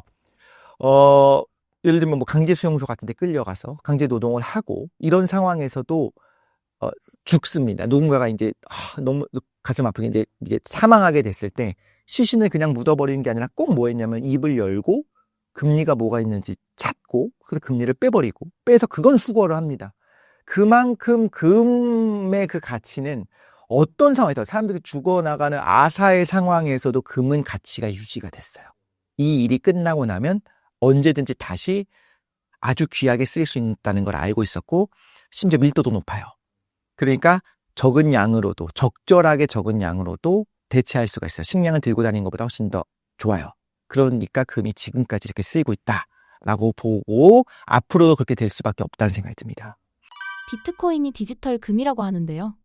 나중에 금을 대체할 수도 있을까요? 요거는 믿음의 문제인 것 같아요. 정말 믿음의 문제고, 이제 제가 생각한 바를 말씀을 드리자면, 비트코인의 뭐 취지라든가 이런 암호화폐 혹은 이런 식으로 그러니까 중앙 집중형이 아닌 이렇게 분산화된 형태로 만들고 싶었던 그 수많은 것들에 대해서 그런 취지라든가 이런 걸 차치하고 비트코인이라고 하는 것이 어떤 의미가 있는가를 생각을 한번 해볼게요. 정말 마지막 세대, 예를 들면 3차 대전이 벌어지고 우리의 모든 컴퓨터 네트워크가 끊어지고 그래도 비트코인이 뭐 유지될 수 있습니다. 이런 상황에서 금은 그래도 쓰일 거냐? 원시인같이 사는 석기 시대로 돌아가도 금은 쓰이는데 그때는 비트코인이 쓰이지 않겠죠. 그러다가 시간이 지나서 다시 네트워크가 복구가 됐을 때 인류가 뭐 반절로 10분의 1로 줄어들어 있는 상황에서 나 비트코인 이만큼 있으니까 이걸로 피자 시켜 먹을래 라고 하면 피자를 팔 거냐 팔진 않을 거라는 생각은 들어요. 그러니까 그런 종류의 실용성은 없는 건 사실인데 우리가 항상 이야기하는 게 그렇게 극단적인 상황을 상정하지 않고 이야기를 하는 거예요. 비트코인 시스템 자체가 일단 장점들이 되게 많이 있죠. 중앙 집중화되어 있지도 않고 암호화되어 있어서 보안성도 굉장히 높고 내가 소유하고 있는 것들을 확실하게도 하고 그 채굴량도 정해져 있습니다. 채굴량이 정해져 있다라고 하는 것도 사실 이것도 흥미로운 포인트인 거예요. 금이 무한정 있지 않은 것처럼 비트코인도 마찬가지로 무한정 있지 않은 거예요. 그런데 이거를 금은 0.005g을 거래하기 쉽지 않은데 이거 디지털 화폐이기 때문에 비트코인은 그렇게도 가능한 거죠.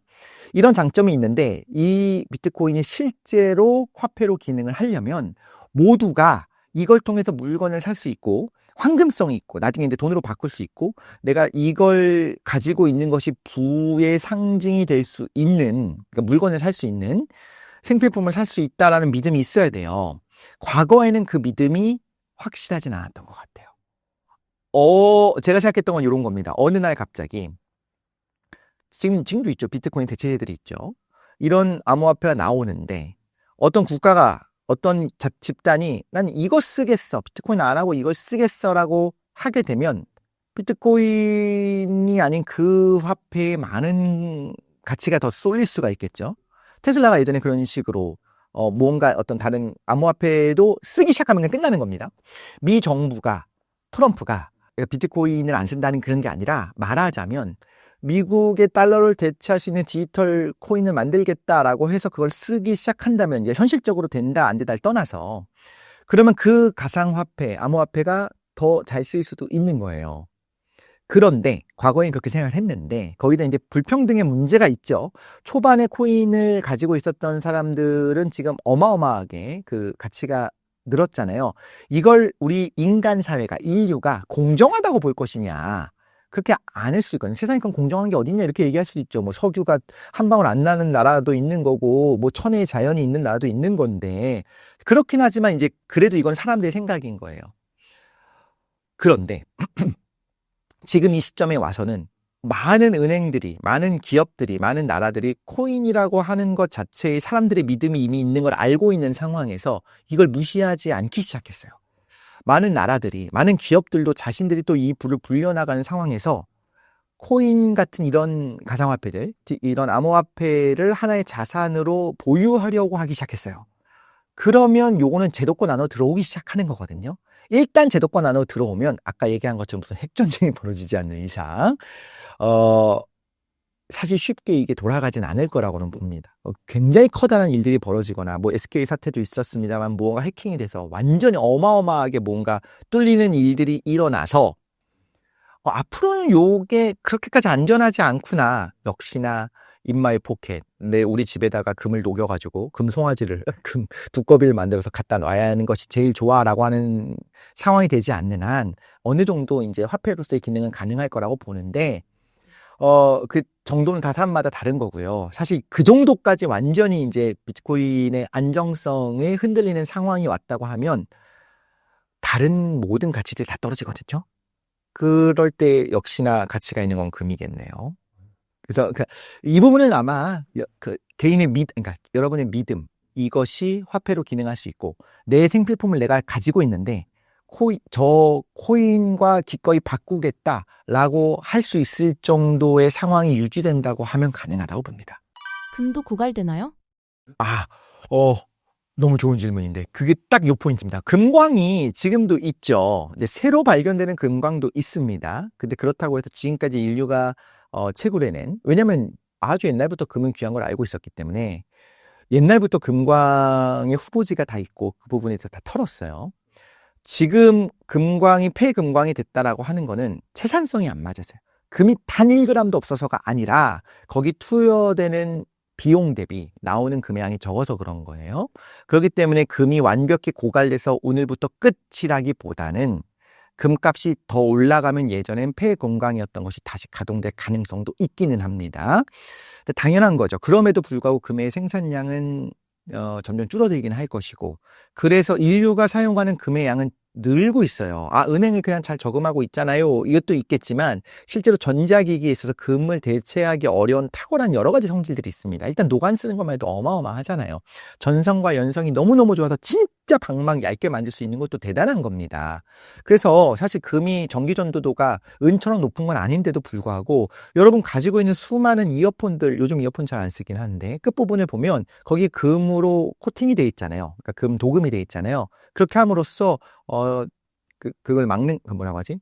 산화되는 걸 막는 거예요. 그런 방식으로 전자기기마다 금이 꼭 필요한 부분들이 있습니다. 그래서 휴대폰 같은 거 수거하고 옛날 컴퓨터 부품들 수거해서 녹여서 그 안에서 금을 빼냅니다. 그래서 금을 이미 캐놓은 인류가 지금까지 사용하고 있는 금을 그 폐 기판에서 금을 빼어내는 것이 더 유리할 정도로 계속 재활용을 하고 있어요. 땅에서 캐는 금의 양은 점점 줄어들게 될 거예요. 완전히 없어져서가 아니라 더 이상 생산성이 없어서. 하지만 인류가 사용하는 금의 양은 점점 늘어날 거로 보이고요. 그걸 위해서 계속적으로 재활용을 하면서 금은 어떤 상황에서든 금은 계속적으로 쑥쑥 뽑아내면서 쓸 겁니다. 새로 만들어지지 않기 때문에 금은 그렇게 귀합니다. 금을 인공적으로 만들 수도 있나요? 실험실 환경에서는 가능하긴 했어요. 가능을 했어요. 금이라고 하는 거는 원소입니다. AU. 이거는 아예 새로 다른 원소이기 때문에 석유는 정말 흔해 빠진 탄소와 정말 흔해 빠진 수소, 그러니까 우주 전체에서 제일 많은 게 수소니까 이것들이 결합을 적절하게 하면 석유 화합물이 될 수가 있어요. 그러니까 이 탄화수소가 될 수 있어요. 근데 금이라고 하는 건 다른 원소, 하나의 원소이기 때문에 이 금을 만드는 건 대단히 어려워요. 더 실험실 환경에서 가능하다고 한 건 어떤 거냐면 진짜 원자 단위에서 중성자 충돌시키고 뭐 이런 방식으로 혹은 금보다 커다란 무언가를 쪼개는 방식으로 혹은 베타 붕괴하는 과정에서 금보다 더 무거웠었던 것들이 붕괴해서 사라지면서 그러니까 그 중성자가 양성자로 변하면서 금으로 변할 수 있는데 그래봐야 원자 단위입니다. 근데 금은 원자 몇 개는 의미는 없으니까 가능은 한데 그래서 이렇게 합성을 해서 다이아몬드는 우리가 인공적으로 합성할 수 있잖아요.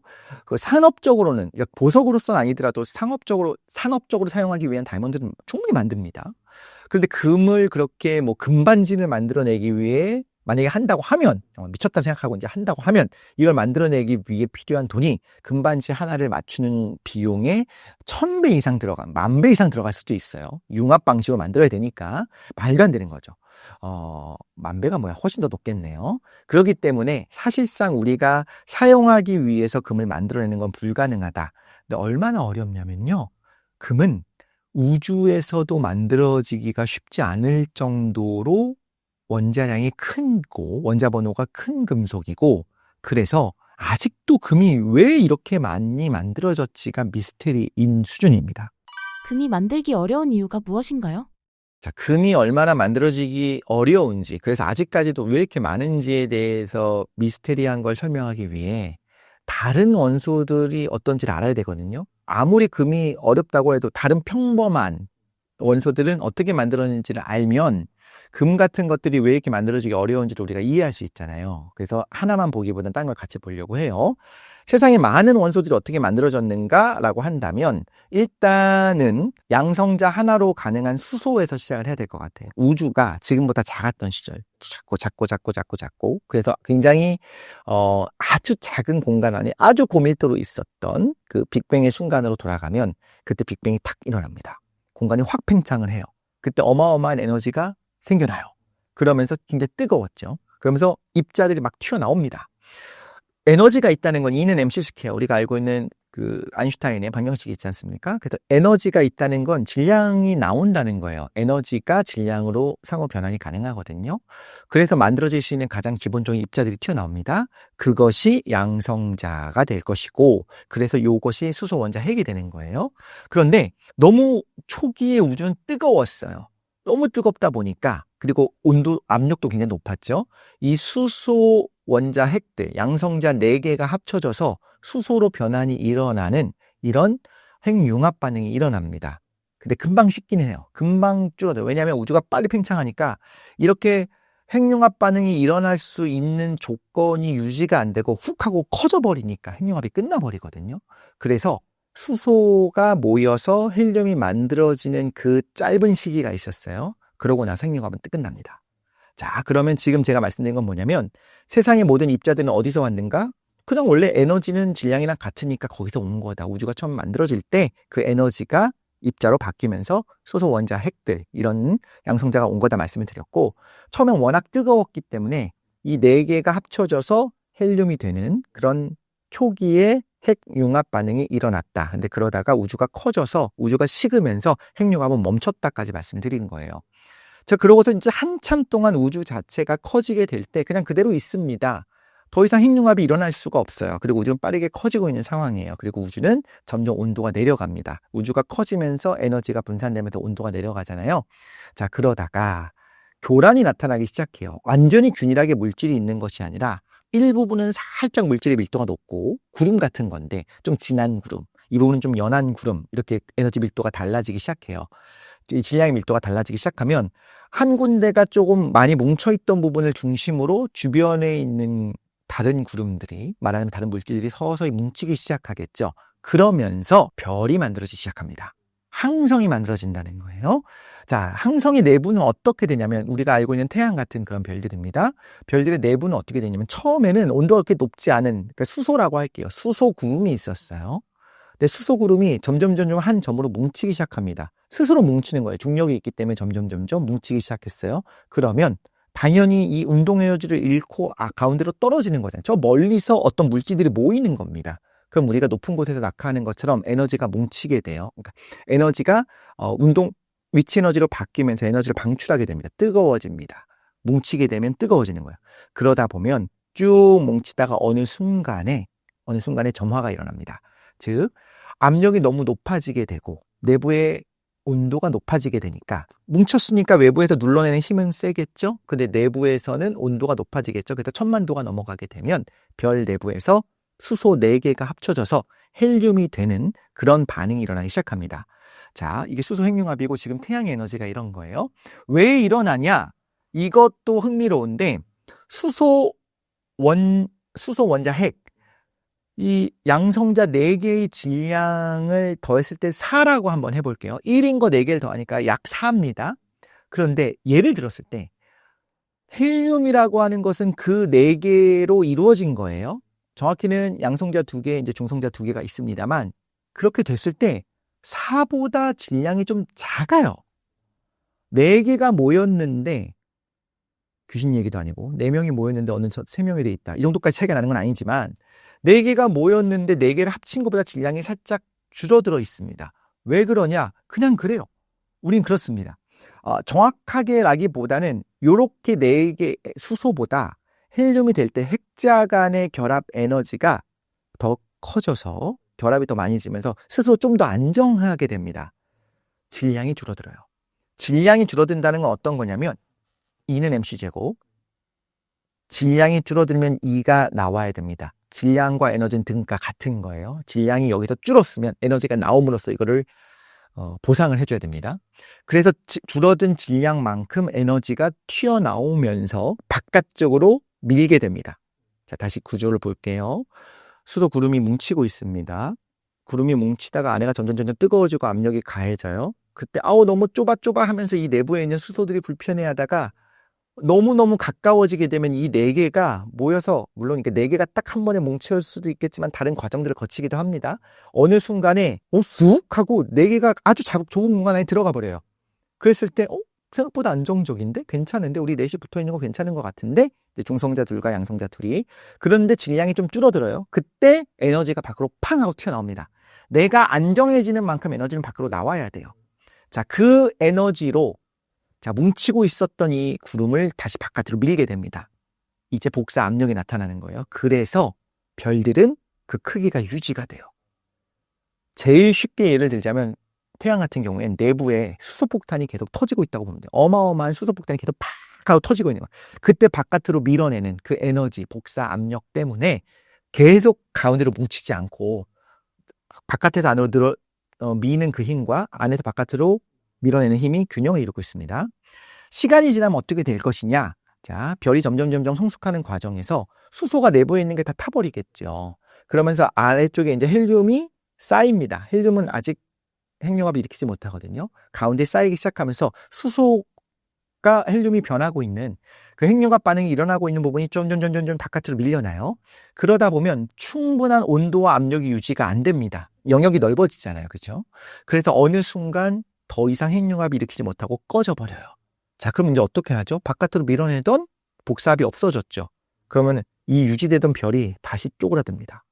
쪼그라든다는 건 어떤 뜻이냐면 다시 온도가 높아진다는 거예요. 온도가 적당히 유지되고 있다가 꺼졌어요. 1500만 도, 1000만 도가 유지됐다가 쭉 줄어들면서 다시 수축을 시작합니다. 바깥으로 밀어내는 힘이 없으니까 1억 도 정도가 넘어가기 시작하면 이번에는 헬륨이 뭉쳐서 산소가 되는 두 번째 헬륨 핵융합이 일어나기 시작합니다. 수소 핵융합이 아니라 헬륨 핵융합이 일어나게 돼요. 자, 그럼 더 온도가 높아지게 될 거고요. 그러면서 다시 어마어마한 힘을 바깥으로 밀기 시작하면서 팡 하고 밀어내겠죠. 외곽 쪽에서는 다시 수소 핵융합도 좀 일어날 수가 있겠죠. 이런 식으로 유지가 된 거예요. 줄어들다가 다시 팡 하고 이번에는 수소가 헬륨들이 만나서 탄소가 만들어지고 그 다음 단계로 탄소가 만나서 또 산소가 만들어지고 네온이 만들어지고 이런 식으로 점점 큰 원소가 만들어져요. 어디까지 가느냐를 말씀을 드려야 되는데 두 가지가 있습니다. 별의 크기가 너무 크지 않은 경우에는 이제 어느 순간에 이게 꺼졌습니다. 점화가 더 이상 일어나지 않고 핵융합이 꺼졌어요. 그럼 쭉 눌렀을 때 내부 압력이 무지하게 높아져요. 몇 억도가 됐어요. 근데 그 다음 단계 핵융합이 일어나려면 예를 들면 100억 도가 필요하다고 가정해 볼게요. 근데 내부 온도가 한 20억 도밖에 안 돼. 그럼 이 상태로 그냥 더 이상 핵융합이 일어나지 않고 식어가기 시작합니다. 물론 오래 걸리겠죠. 아주 뜨거운 별이 식는데 오래 걸립니다. 어쨌든 간에 이렇게 천천히 식어가게 될 거고 더 이상 무거운 건 만들어지지가 않아요. 자, 충분히 크면 그 다음 온도를 얼마든지 쭉쭉쭉 올릴 수가 있습니다. 그럼 어디까지 만들어질 거냐? 자, 이제 핵심을 말씀드릴게요. 수소 원자 4개가 모인 것보다 헬륨 하나가 좀 더 가벼워요. 그 말은 실제로 가벼우면서 에너지가 밖으로 나온다는 거고요. 바깥으로 나온다는 건 뭐냐면 나의 에너지는 줄어든 거예요. 내가 안정적입니다. 자, 헬륨이 모여서 탄소가 될 때 에너지가 줄어들어요. 그 말은 그만큼 에너지가 방출된 거고 발열이에요. 발열. 열이 발생한 거고 나의 에너지는 줄어듭니다. 탄소가 산소가 될 때도 줄어듭니다. 이런 식으로 핵자 간 양성자, 중성자가 붙어있는 그 에너지가 점점 세지면서 내가 안정적이 되면서 나의 에너지가 줄어들게 돼요. 언제까지 줄어드느냐? 그게 철까지예요. 철까지밖에 안 만들어져요. 그런데 우연히도 우리가 철기, 그리고 우리 철의 시대에 살고 있지 않습니까? 사실상 뭐 석유의 시대라고도 할 수 있지만 여전히 철이 가장 많이 사용되고 있는 것 중에 하나이기 때문에 철기라고도 볼 수 있는데 이건 우연인 겁니다. 철이 그래서 그렇게 소중한 거구나 라기보다는 철이 되면 핵자 간의 에너지가 가장 강하게 서로 결합하고 있어요. 자, 그러면 철보다 더 무거운 원소가 만들어지려면 철과 다른 원소가 붙어서 에너지가 방출되면서 그 다음 철보다 무거운 원소가 만들어지면서 에너지를 뿜어내느냐? 아닙니다. 그 에너지 도표를 보시면 이렇게 에너지가 내려가다가 철이 가장 아래고요. 그 다음부터는 위로 올라가기 시작해요.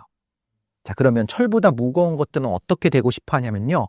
오히려 자기가 스스로 분열하면서 자기 안에 있는 내가 무거우니까 내 안에 있는 무언가를 바깥으로 빼내면서 오히려 철이 되고 싶어 해요. 나보다 무거우면 철이 되고 싶어 하고 가벼운 애들은 자기들이 결합하면서 철이 되고 싶어 하고 철보다 무거우면 분열해서 철이 되고 싶어 하고 또 철이 가장 안정적입니다. 예를 들면 그래서 핵융합은 지금 말씀드린 그런 부분인데 우리가 알고 있는 우라늄 핵 발전 있지 않습니까? 플루토늄 핵 발전 이런 경우는 핵 분열이에요. 우라늄은 굉장히 무거워요. 92번, 135, 135 이런 경우에는 분열을 하면서 철처럼 더 가벼운 원소로 바뀌어갑니다. 무거운 거를 내가 무거울 때는 오히려 이 우라늄이 쪼개지면서 더 작은 원소로 바꾸면서 더 가벼운 원자로 바뀔 때 오히려 에너지가 발생하고 나는 더 안정적이 되어가요. 그래서 이렇게 철보다 무거운 것들이 분열하면서 안정적이 되면서 에너지를 뿜어내는 걸 사용하는 것이 우리가 알고 있는 그 원자력 발전, 핵 분열 발전인 거고 핵융합의 경우에는 철보다 가벼운 수소가 됐든 헬륨이 됐든 이런 것들이 아주 높은 온도에서 결합하면서 자, 핵심은 뭐예요? 철이 가장 아래에 있다. 자, 그러면 금은 철보다 무겁거든요. 그럼 금은 어떻게 만들어지느냐? 실제로 만들어질 수가 없어야 되는데 두 가지 과정이 지금 제시가 되어 있습니다. 하나는 뭐냐면 철 정도 되면요. 양성자와 중성자가 아주 작은 공간 안에 뭉쳐 있어요. 물론 모든 것들이 다 원자 핵이 굉장히 작은 공간에 뭉쳐 있습니다. 나머지 공간은 텅 비어 있어요. 전자들이 돌고 있지만 아주 작은 공간 안에 이렇게 텅 비어 있는데 여기에 새로운 수소 원자랄지 양성자가 가서 가운데 정확하게 부딪히는 게 너무너무 어렵습니다. 왜냐면 일단 쿨롱 힘이 세요. 아니, 이 플러스 입자가 이렇게 많이 좁은 공간에 모여 있는데 또 다른 크로스가 가면요. 어마어마한 힘으로 밀어내요. 여기 부딪히게 하려면 그래서 높은 온도가 필요하고 그래서 높은 압력이 필요한데 아무리 온도와 압력이 높다고 하더라도 일단 근처로 가지도 않고요. 어쩌쩌 하다가 부딪혔다 하더라도 아까 말씀드린 것처럼 이 안에 흡수되려면 이 철보다 더 무거운 원소가 되려면 에너지를 오히려 바깥에서 줘야지만 가능합니다. 그래서 저절로 떨어져 나가겠죠. 그래서 사실은 이게 부딪히지가 않습니다. 일어나지가 않아요. 그런데 철보다 무거운 게 될 수 있는 하나의 과정은 뭐냐면 중성자예요. 양성자는 플러스를 띄고 있기 때문에 플러스를 띄고 있는 원자 핵으로 못 가는데 중성자는 중성이잖아요. 정기적으로 중성입니다. 그럼 중성자들은 그냥 쓱쓱쓱 지나갈 수 있거든요. 당연히 원자 안에 공간이 이렇게 넓은데 아주 좁은 공간 안에 원자 핵이 있으니까 거기에 중성자가 우연히 부딪힐 수 있겠죠. 물론 옆으로 지나가는 게 훨씬 많습니다. 꼭 부딪히지 않더라도 이 근처까지만 가면 중성자 포획이라고 해서 쓱 지나가다가 욕하고 붙는 게 가능해요. 자, 그런데 쉽지는 않아요. 확률이 낮아요. 어쨌든 철보다 무거운 것들은 이렇게 첫 번째 만들어질 수 있습니다. 지나가는 중성자 빔이 굉장히 원자의 근처를 지나갈 때 원자 핵이 이거를 쑥 하고 흡수합니다. 그렇게 하나가 붙었어요. 그러고 나서 시간이 지나면 어떤 일이 벌어지냐면 중성자의 개수가 너무 많거나 중성자 자체가 그렇게 안정적이지 않거든요. 시간이 지나면 베타 붕괴라고 하는 걸 하면서 중성자가 전자를 방출하고 만중성 미자를 방출하고 자기가 양성자로 변해버립니다. 그러면 질량, 전체적인 핵의 질량은 유지되면서 원자 번호가 올라가면서 철보다 무거운 단 원소로 변환이 되는 거예요. 여기서 핵심은 뭐다? 수소가 와서 부딪히는 건 불가능하고 더 이상은 중성자가 오다가 아주 드문 과정이지만 가끔 부딪혀서 질량이 하나 늘어났다가 이것이 베타 붕괴를 하면서 양성자로 변하고 중성자가 변하면서 이게 그보다 무거운 입자로 변한다는 건데 가능해요. 가능한데 계산이 되죠. 이거로 지금 이 정도의 금이 만들어질 수 있는가? 이건 불가능합니다. 훨씬 더 빠르게 만들어지는 과정이 필요해요. 지금 말씀드린 이 과정은 아주 천천히 계단처럼 일어나기 때문에 S과정이라고 부르는데 슬로우하니까 S과정이에요. 이걸 통해서 중성자 하나 포획하고 베타 붕괴해서 원자 번호 하나 늘어나고 그 다음 또 중성자 포획하고 또 원자 번호 늘어나고 베타 붕괴해서 그 다음 중성자 포획하고 늘어나고 이런 과정에서 천천히 계단형으로 하나씩 올라가는데 그러다가 안정적인 동위 원소가 만들어지게 되면 더 이상 포획도 일어나질 않아요. 중성자 포획이 안 일어납니다. 필요가 없으니까요. 이런 경우까지 가기 때문에 아주 소량은 가능하겠지만 금이 이렇게 대량으로 만들어질 수는 없어요. 자, 그러면 두 번째, 이렇게 대량으로 만들어질 수 있는 건 뭐냐? 그래서 R 과정이라서 라피드, 훨씬 더 빠르게 어마어마한 속도로 일어나는 과정이 있습니다. 자, 이거의 전제는 요거예요. 자, 철들이 있습니다. 혹은 굉장히 무거운 원자 핵이 가운데 뭉쳐 있어요. 아까처럼 하나씩 와서 툭 하고 부딪혀서 포획됐다가 베타 붕괴하는 게 아니라 베타 붕괴할 시간도 없이 무지무지하게 어마어마한 양의 중성자 빔을 쏘는 거예요. 그래서 이 공간, 이 원자 핵을 둘러싼 모든 원자의 공간 전체 어마어마한 양의 중성자 다발이 탁 지나가면 원래 하나 포획하고 그 다음 베타 붕괴할 때까지 원래 포획이 자주 일어나는 일이 아니니까 시간을 봤을 때 하나하나 일어나야 되는데 그 다음 베타 붕괴를 하기 전에 막 그 다음 거 막 붙습니다. 근데 뭐가 있냐면 중성자의 개수가 너무 많아지면 불안정해져서 그러면은 그 베타 붕괴가 빨리 일어나요. 그래서 탁 하고 붙었을 때 갑자기 얘가 중성자 너무 많아서 너무 불편해 하면서 우엑 하고 우리가 토하듯이 전자를 빼내면서 베타 붕괴가 일어나면서 한 번에 철이 상당히 무거운 걸로 펄쩍 뜁니다. 그 다음 또 계속 그 중성자 빔이 드르륵 하고 부딪히고 있으니까 중성자가 다다다닥 붙다가 또 어느 순간 우엑 하면서 베타 붕괴를 일으키면서 또 무거운 거로 펄쩍펄쩍 뜁니다. 이렇게 펄쩍펄쩍 뛰는데 이게 일어나려면 어마어마한 밀도의 중성자 빔이 있어야 되거든요. 그게 언제 일어나냐는 거예요.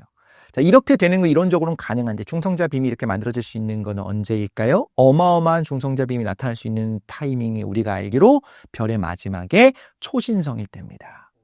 초신성 붕괴를 일으키는 별의 경우에는 마지막에 철이 만들어졌어요. 여기 철핵이 있습니다. 그러면서 더 이상 핵융합이 안 일어나요. 수소들이 달라붙거나 철과 철이 달라붙어서 더 커다란 걸로 갈 수가 없습니다.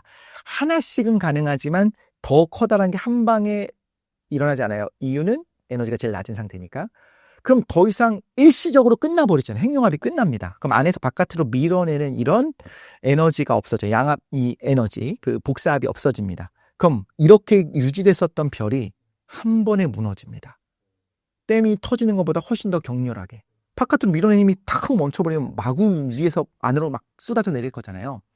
그 쏟아져 내리는 엄청난 질량들이 마지막에 철핵과 팡 하고 부딪히면서 그 충격파가 바깥으로 퍼져나가면서 어마어마한 대폭발을 일으키는데 우주에 관심 있는 분들은 아시겠지만 초신성이 일어나는 별의 마지막에 뿜어내는 어마어마한 에너지는 은하 전체가 뿜어내는 에너지와 맞먹고 그거보다 큰 에너지를 하나의 별이 뿜어내요. 그래서 어떤 은하가 너무 어두워서 보이지도 않는데 초신성 폭발이 일어나면 그 은하 전체보다 밝은 별이 하나가 갑자기 나타납니다. 한 3일에서 4일, 길면 한 2주 정도 있다가 서서히 식어가요. 어마어마한 에너지를 방출해요.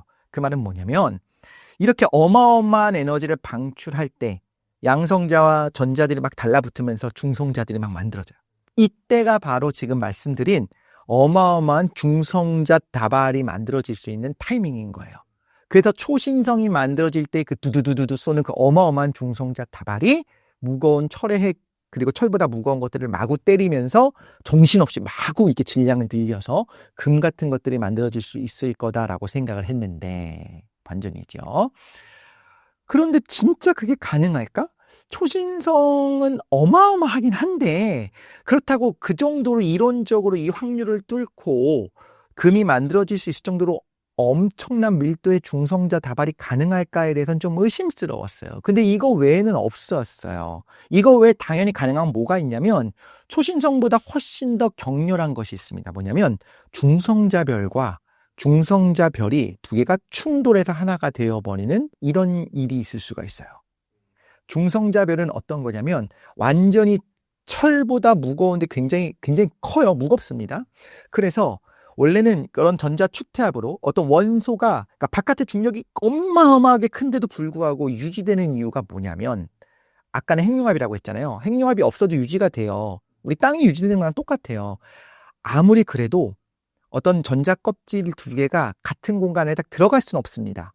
그래서 자기 어떤 고유의 공간이 있어야 돼요. 전자 축태합이라고 하는데 이렇게 물질의 구조를 지탱할 수 있는 그런 축태합 때문에 버티고 있는데 중력이 너무 크면 얘가 버틸 수 있는 이 원자가 스스로 버틸 수 있는 어떤 물질이 버틸 수 있는 수준을 넘어가게 됩니다. 그럼 어떻게 되냐면 결국엔 양성자로 이루어져 있는 원자 핵과 전자들 껍질들이 사실상 만나게 되면서 갑자기 중성자가 만들어지면서 무너져 내리는 거예요. 버틸 수 없을 때 쾅 하고 갑자기 없어져 버리는 겁니다. 이게 아주 격렬하게 돼서 아주 질량이 커서 이 별의 탈출 속도가 빛의 속도를 넘어가게 되면 블랙홀이 되는 것이고 그렇지 않으면 중성자별이 되는 거. 뭐 전체가 하나의 중성자라고 볼 수는 없지만 중성자 덩어리라고 볼 수는 없지만 어쨌든 간에 원자핵 플러스를 띠고 있는 양성자와 전자가 따로 있는 것이 아니라 너무 압력이 붙어버려서 말하자면 거대한 중성자가 됐다고 할 수 있어요. 커다란 별입니다. 이런 중성자가 만들어질 확률, 중성자 별이 만들어질 확률이 높을까요? 낮을까요? 낮아요. 그런데 이 중성자 별이 근처에 또 하나가 있어야 됩니다. 두 개가 동시에 중성자 별이 만들어질 확률은 굉장히 낮고 하나가 만들어졌는데 그 옆에 초신성 폭발을 일으켰는데 초신성 폭발을 일으켜서 얘를 확 밀려버리지 않고 그 폭발에도 불구하고 살아남을 수 있을 정도로 폭발도 온건하게 특별한 종류의 폭발, 초신성 폭발을 일으키면서 두 개의 중성자 별이 동시에 근처에 있어야 돼요. 그런 확률 낮겠죠. 이 두 개의 중성자 별이 있으면 걔네들은 가만히 있는 것이 아니라 당연히 회전을 합니다. 서로 가공동량 보존을 위해서 서로 회전을 하고 있습니다. 서로 회전하면 영원히 회전할까요? 아니면 점점 가까워질까요? 가까워집니다. 아니, 영원히 회전하는 게 맞아요. 우리가 그렇게 배웠어요. 그런데 사실은 회전을 하면서 중력파라고 하는 걸 방출한다는 거 우리가 이미 알고 있잖아요. 어마어마하게 적지만 수십억 년에 걸쳐서 서서히 가까워집니다. 그러다가 이 둘이 결국에 하나가 되는 순간이 있어요. 자, 지금까지 얘기를 들어보면 우주 전체에서 이게 잘 일어난 이벤트일까요? 아닐까요? 잘 안 일어나요. 그러니까 중성자별 두 개가 하나로 합쳐지는 순간에 어마어마한 에너지와 어마어마한 중성자 빔이 나타날 거라는 거는 과학자들이 다 알고 있는데 관측된 적도 없고 너무 드문 일인 거예요. 그래서 요게 초신성 폭발에 비해서 1000분의 1, 그거보다 낮은 수준으로 적게 일어나요.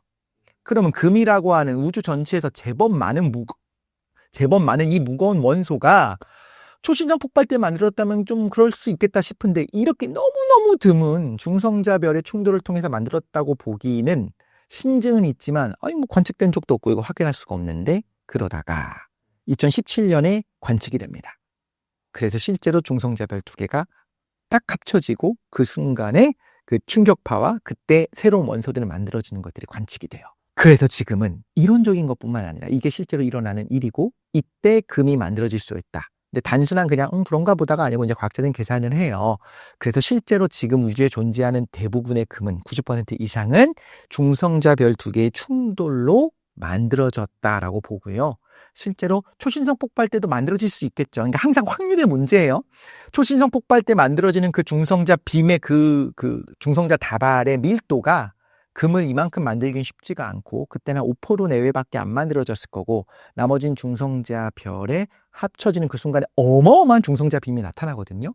그 밀도, 어마어마한 밀도에 노출된 이 철과 더 무거운 원자 핵들이 중성자를 두두두두두 받아들여서 더 무거운 금이 됐을 거다라고 보는데 이게 R 과정입니다. 근데 요즘 또 다른 미스테리가 있습니다. 그런데도 불구하고 여전히 금은 좀 많게 느껴지는 부분도 있고 또 하나는 중성자별 두 개가 충돌하는 과정이 굉장히 드문 일이라고 했잖아요. 그런데 굉장히 초기 우주를 봤는데 그 부분에 금이 꽤 높은 거예요. 근데 우리가 알기로는 지금 과학자들이 이미 생각하기로는 저 정도 초기 우주에서는 이미 중성자별이 만들어지고 그 두 개가 서로 회전하다가 중력파를 방출하면서 하나가 충돌하기까지 수십억 년까지 지나지 않았을 초기 우주거든요. 그럼에도 불구하고 저기에 저 무거운 원소들이 있는 거예요. 그 안에. 그 말은 뭐지? 도대체 왜 있는 거지?